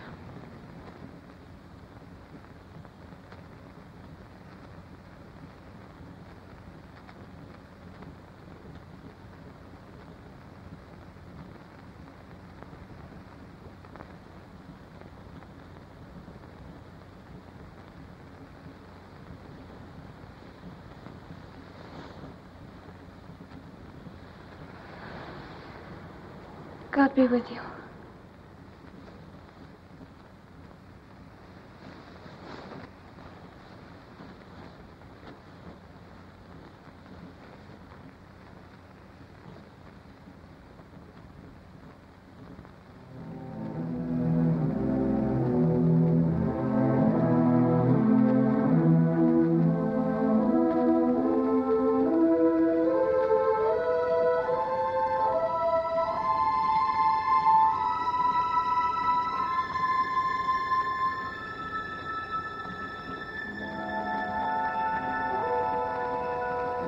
There is a willow grows aslant a brook that shows his hoar leaves in the glassy stream.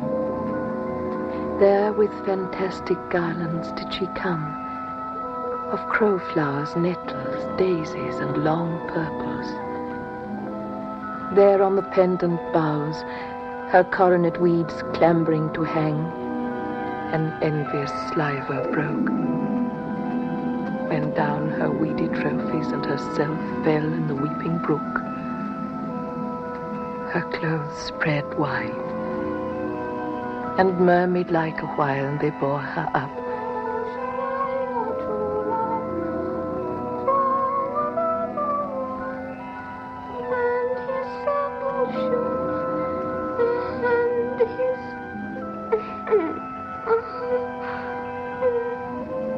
But long it could not be, till that her garments, heavy with their drink, pulled the poor wretch from her melodious lay to muddy death.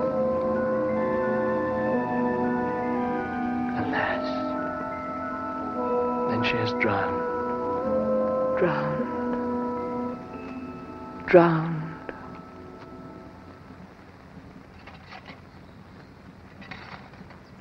In youth, when I did love, methought it was very sweet to contract, the time for, my behoved, methought there was nothing meet.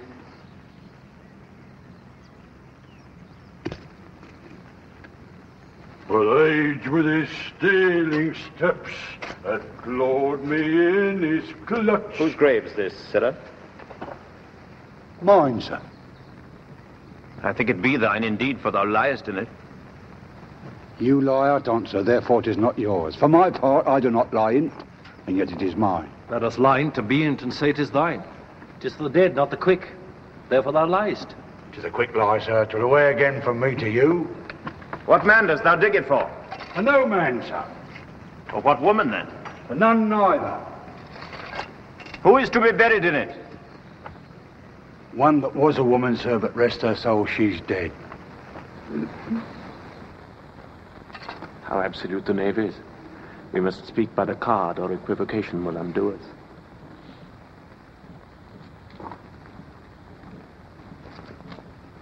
How long hast thou been grave maker? Of all the days in the year, I came to it that day that our last King Hamlet all came fought in brass. How long is that since? Cannot you tell that? Every fool can tell that. It was the very day that young Hamlet was born. He that is mad and sent into England. Aye, mad. Why was he sent into England? Why? Because he was mad. He shall recover his wits there. What if he do not? 'Tis no great matter there. Why? Shall not be seen in him there. There the men are as mad as he. How came he mad? Very strangely, they say. How strangely? Faith, e'en by losing his wits. Upon what ground? Why, here in Denmark. How long will a man lie in the earth ere he rot? In faith, if he be not rotten before he die, he will last some 8 year, 9 year. A tanner will last you 9 year. Why he more than another? Why, sir? His hide is so tanned with his trade, it will keep out water a great while. And your water's a sore decayer of your horse and dead body. Here's a skull now. This skull hath lain in the earth 23 year. Whose was it? Horse and mad fellas it was.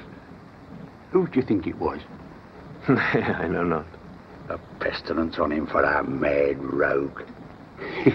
He poured a flagon of Rhenish on me head once. This same skull, sir, was Yorick's skull, the king's jester. This? In that. Let me see.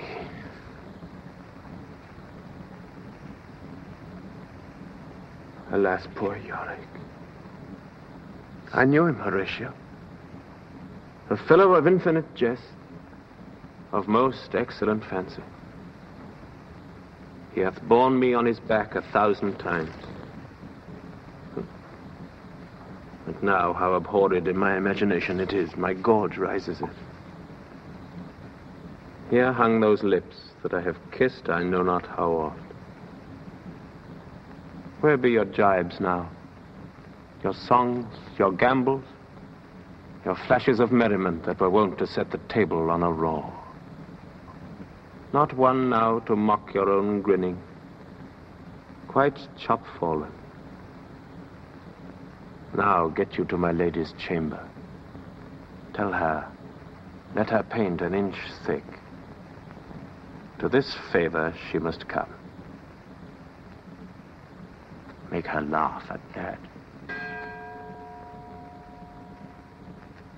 But soft.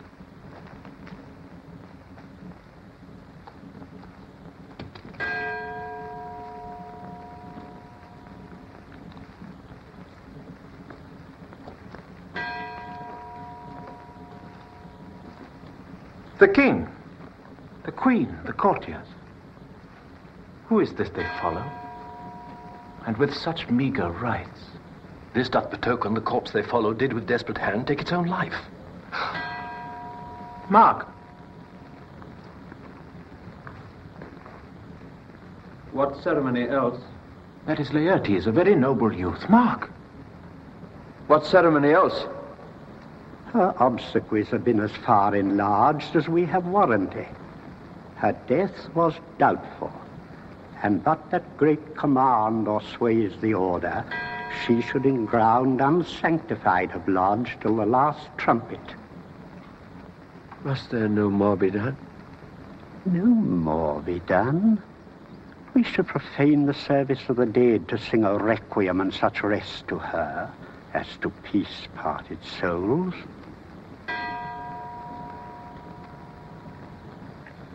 Lay her in the earth.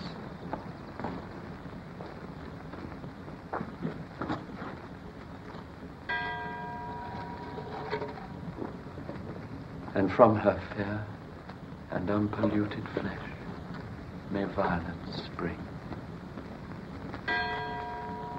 I tell thee, churlish priest, a ministering angel shall my sister be when thou liest howling. What? The fair Ophelia.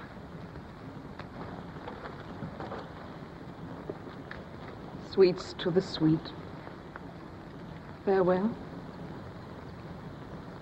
I hope thou shouldst have been my Hamlet's wife.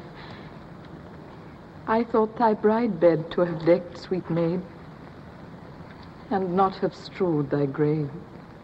Oh, treble woe, fall 10 times treble on that cursed head, whose wicked deed thy most ingenious sense deprived thee of.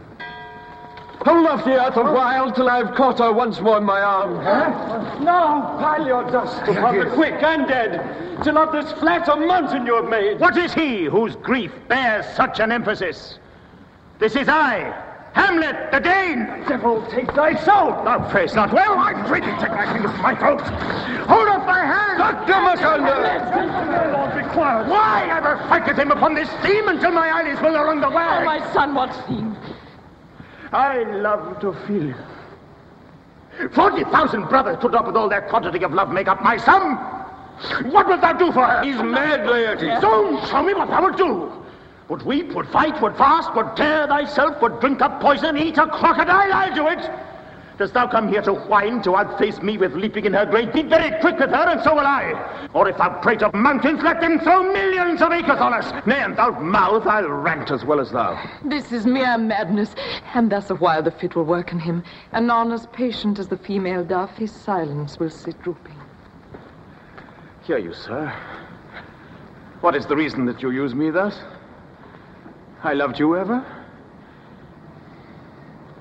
But it is no matter. Let Hercules himself do what he may. The cat will mew, and dog will have his day. I pray you, good Horatio, wait upon him. Good Gertrude, set some watch o'er your son.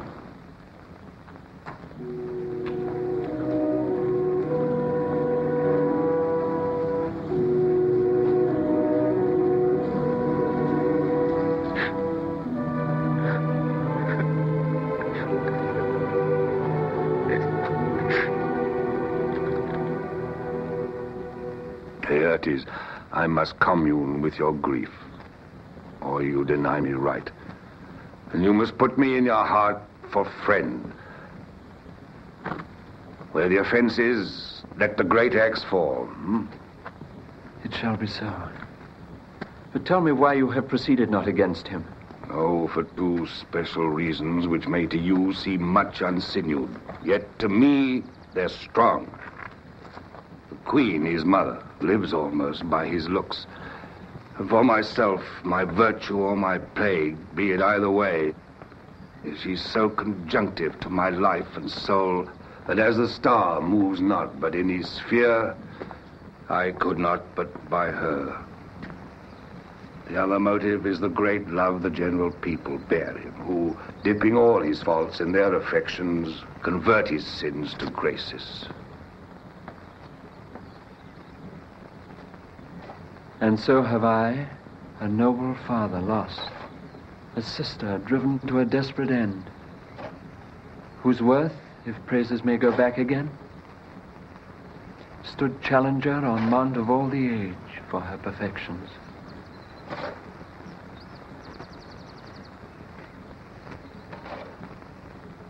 But my revenge will come. Break not your sleeps for that.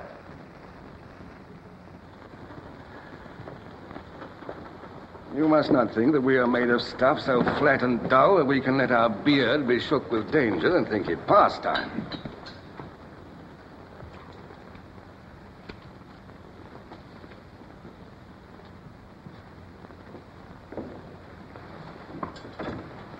As he be now returned, I'll work him to an exploit now ripe in my device, under the which he shall not choose but fall. And for his death, no wind of blame shall breathe, and even his mother shall uncharge the practice and call it accident. My lord, I will be ruled more willingly if you devise it so that I might be the instrument. It falls right.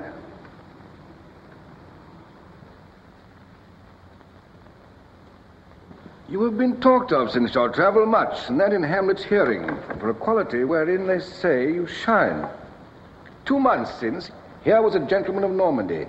He made confession of you, and gave you such a masterly report for art and exercise in your defense, and for your rapier most especially, that he cried out 'twould be a sight indeed if one could match you. Sir, this report of his did Hamlet so envenom with his envy that he could nothing do but beg and wish your sudden coming o'er to fence with him. Now, out of this. What out of this, my lord? Laertes, was your father dear to you, or are you like the painting of the sorrow, a face without a heart? Why ask you this? That we would do, we should do when we would. For this wood changes, hath abatements and delays, as many as there are words, or thoughts, or accidents. And then this should is like a spendthrift sigh. But to the quick of the outside. We'll put on those shall praise your excellence, bring you in short together, and wager on your heads. Hamlet, being guileless, will not peruse the sword, so that with ease or with a little shuffling, you may choose a sword unbaited, and in a pass of practice requite him for your father. I will do it. And for that purpose I'll anoint my sword. I bought an unction of a mountebank, so mortal that but dip a knife in it where it draws blood. No medicine so rare can save the thing from death that is but scratched withal. If this should fail, soft, let me see. You'll make a solemn wager on your cunning.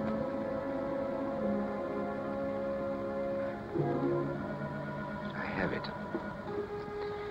When in the action you are hot and dry, and that he calls for drink, I'll have prepared him a chalice from a nonce, whereon but sipping, if he perchance escape your venomed point, our purpose may hold there.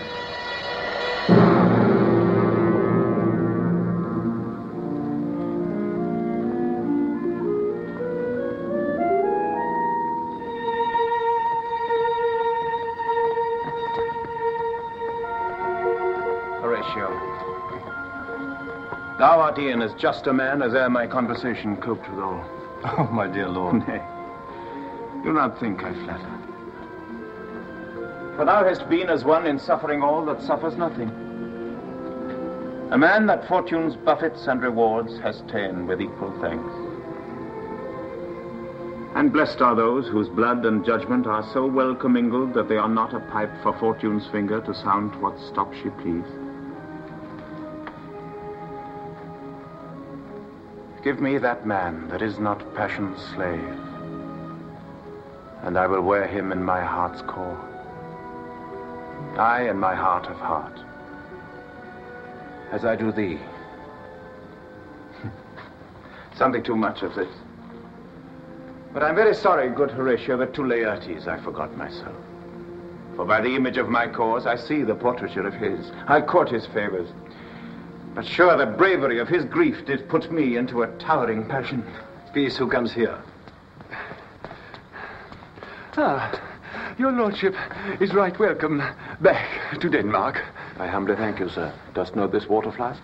No, my good lord. Thy state is the more gracious. Sweet lord, if your lordship were at leisure, I should impart a thing to you from his majesty. We shall receive it, sir, with all diligence of spirit. Put your bonnet to its right use, 'tis for the head. I thank your lordship, 'tis very hot. No, believe me, it is very cold. The wind is northerly. It is indifferent cold, my lord, indeed. And yet methinks 'tis very sultry and hot for my complexion. Exceedingly, my lord, it's very sultry, as 'twere. I cannot tell how. But, my lord, his majesty bade me signify to you that he has laid a great wager on your head. Sir, and this is the matter. I beseech you, remember. Oh, nay, good my lord, for mine ease in good faith. Sir, here is newly come to court Laertes, who will believe me an absolute gentleman, full of the most excellent differences of very soft society and great showing. Indeed, to speak feelingly of him, here's the card or calendar of gentry. Concernancy, sir. Why do we wrap the gentleman in our more rarer breath? Sir? Is it not possible to understand in another tongue? You'll do better, sir, really. What imports the nomination of this gentleman? Of Laertes? Of him, sir. I know you are not ignorant of what excellence Laertes is. I mean, sir, for his weapon. What is his weapon? Rapier and dagger. That's two of his weapons, but well. The king, sir, hath wagered with him 6 Barbary horses, against the which he has impawned, as I take it, 6 French rapiers and poniards, with their assigns as girdle, hanger, and so. 3 of the carriages, of faith, are very dear to fancy, very responsive to the hilts, most delicate carriages, and of very liberal design. What call you the carriages? The carriages, sir, are the hangars. The phrase would be more germane to the matter if we could carry a cannon by our sides. I would it might be hangers till then, but The king, sir, hath laid, sir, that in a dozen passes between yourself and him, he shall not exceed you 3 hits. He hath laid on 12 for 9. And it would come to immediate trial if your lordship would vouchsafe the answer. How if I answer no? I mean, my lord, the opposition of your person in trial.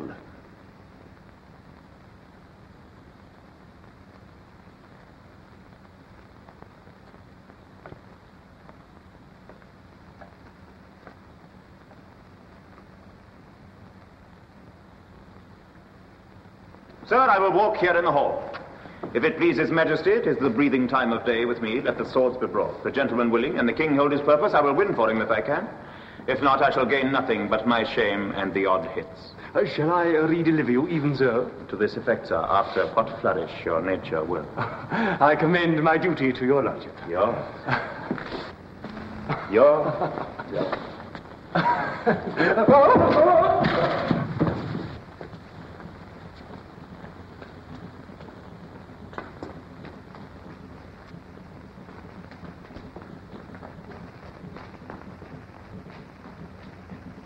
You will lose this wager, my lord. I do not think so. Since he went into France, I have been in continual practice. I shall win at the odds. But thou wouldst not think how ill all's here about my heart. But it is no matter. Nay, good my lord. It is but foolery. But it is just such a kind of misgiving as would perhaps trouble a woman. If your mind dislike anything, obey it. I'll forestall their coming hither and say you're not fit. Not a whit! We defy augury. There is special providence in the fall of a sparrow. If it be now, 'tis not to come. If it be not to come, it will be now. If it be not now, yet it will come. The readiness is all. There's a divinity that shapes our ends. Rough hew them how we will. Let be.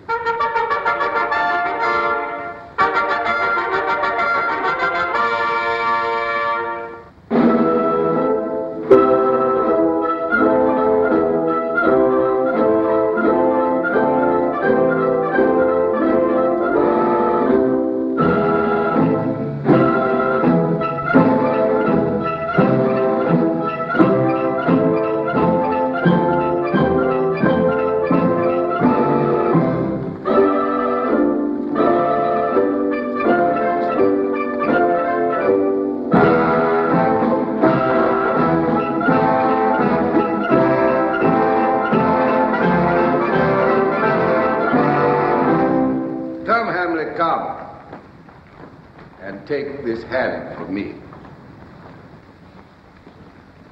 Give me your pardon, sir. I've done you wrong. But pardon it as you are a gentleman. This presence knows, and you must needs have heard, how I am punished with a sore distraction. What I have done that might your nature, honor, and exception roughly awake, I here proclaim was madness. Was't Hamlet wronged Laertes? Never Hamlet. If Hamlet from himself be ta'en away, and when he's not himself does wrong Laertes, then Hamlet does it not. Hamlet denies it. Who does it then? His madness. If it be so, Hamlet is of the faction that is wronged. His madness is poor Hamlet's enemy. Sir, in this audience, let my disclaiming from a purposed evil free me so far in your most generous thoughts that I have shot my arrow o'er the house and hurt my brother.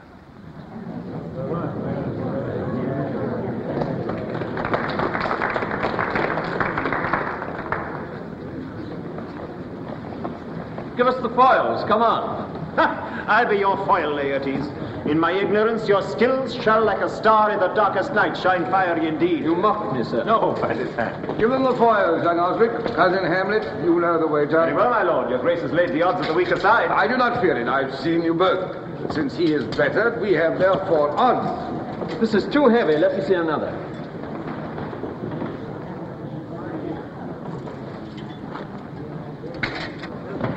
This likes me well. These swords have all a length. Aye, good lord.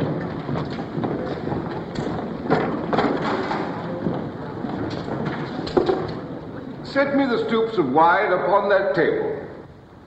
If Hamlet give the first or second hit, let all the battlements their ordnance fire.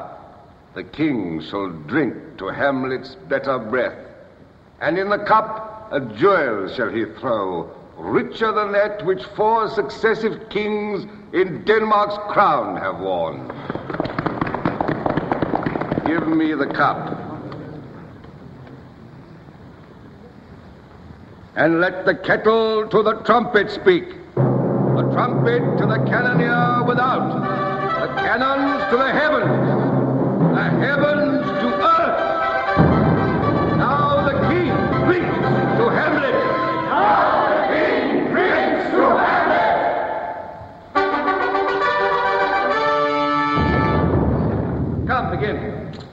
And you, the judges, bear a wary eye. Come on, sir. Come, my lord.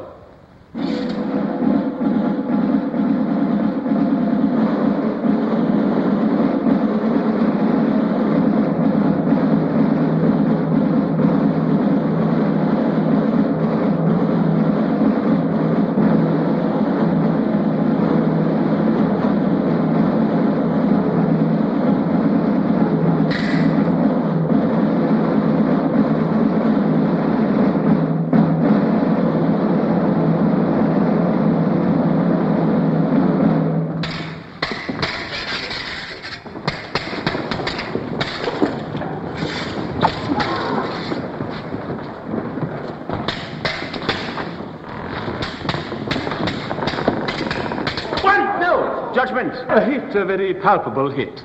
Well, again. Pay.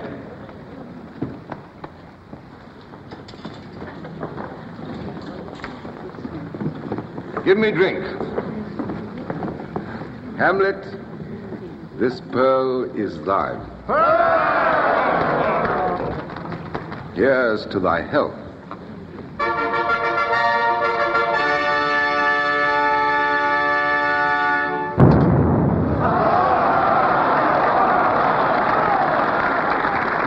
Give him the cup. I'll play this bout first. Set it by a while.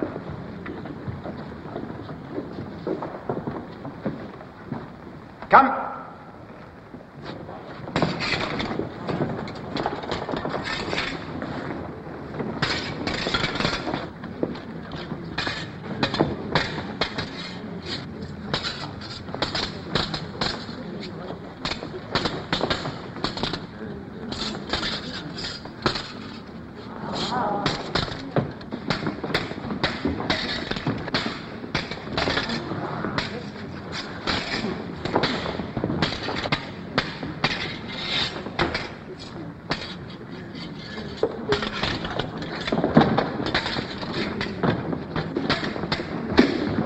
Another hit, what say you? A touch, I do confess. Our son shall win. He's hot and scant of breath. Here, Hamlet, take my napkin, rub thy brows. Good God, you do not drink! I will, my lord. I pray you pardon me. The queen carouses to thy fortune, Hamlet. Good, madam. It's too late. My lord, I'll hit him now. I do not think it. It is almost against my conscience. Let me wipe thy face.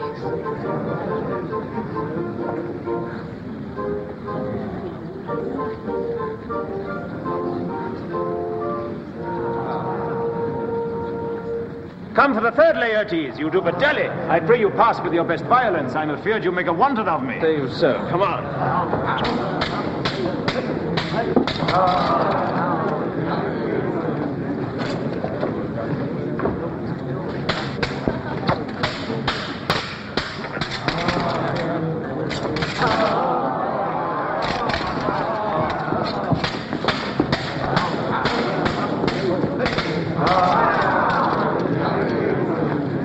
Nothing, neither way.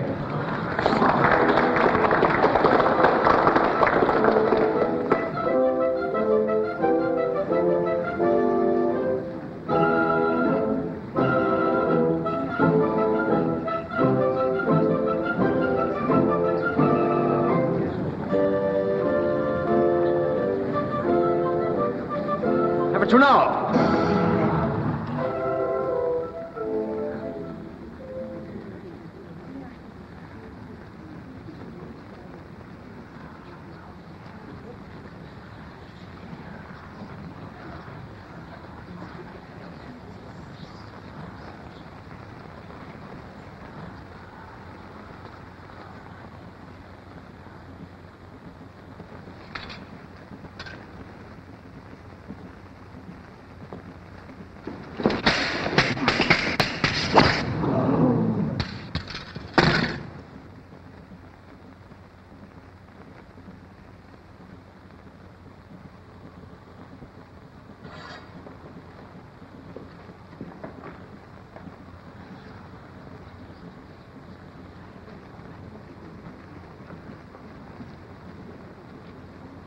got them, they're incensed. Hey, come again!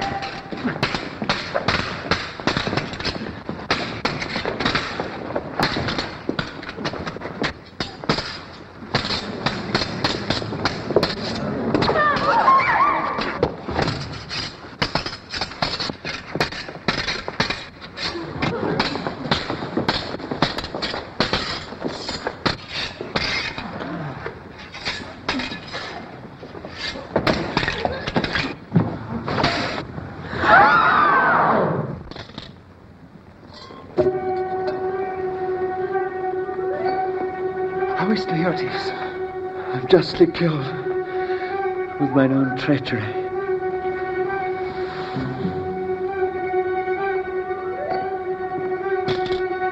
How is it, my lord? How does the Queen? He swoons to see them bleed. No. No. A drink. A drink. Oh, my dear Hamlet.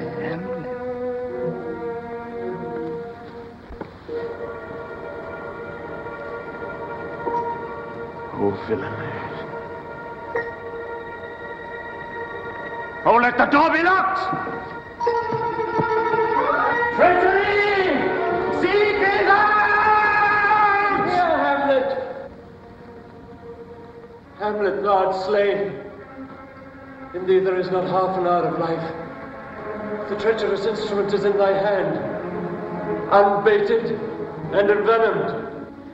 The foul practice hath turned itself on me. Lo, here I lie, never to rise again. Thy mother's poisoned. I can no more.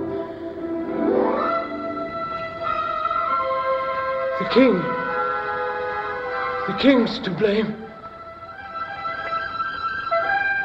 The point envenomed too. Then venom to thy work!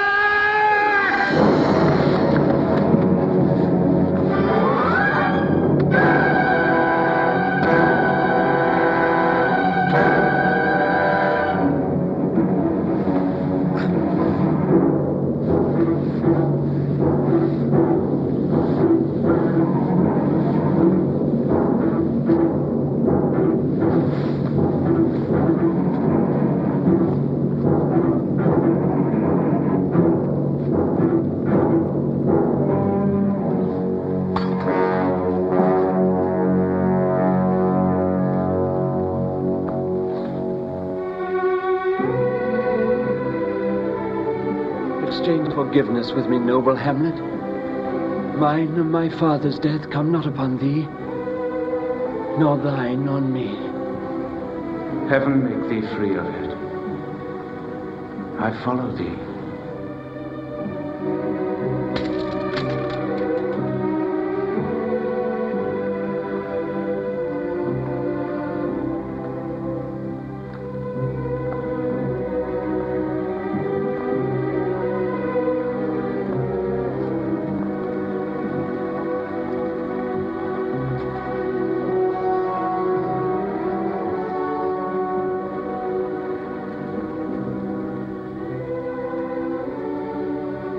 I am dead, Horatio.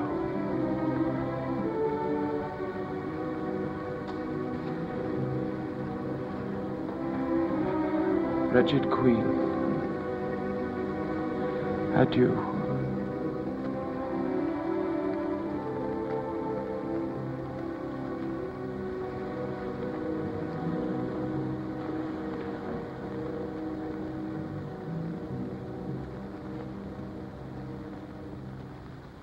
You that look pale and tremble at this chant, that are but mutes or audience to this act, had I but time, as this fell Sergeant Death is strict in his arrest, oh, I could tell you, but let it be.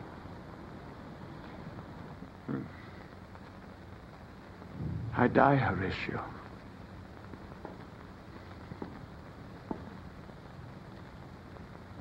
The potent poison quite o'ergrows my spirit.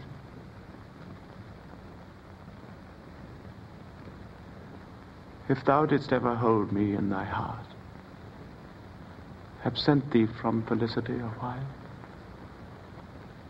and in this harsh world draw thy breath in pain to tell my story.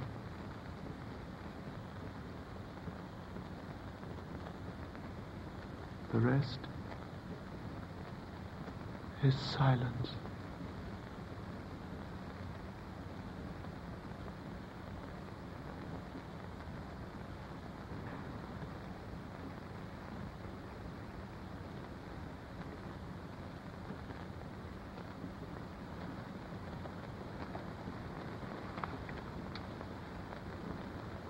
Let 4 captains bear Hamlet like a soldier to the stage. For he was likely, had he been put on, to have proved most royal. And for his passage, the soldier's music and the rites of war speak loudly for him. Go, bid the soldiers shoot.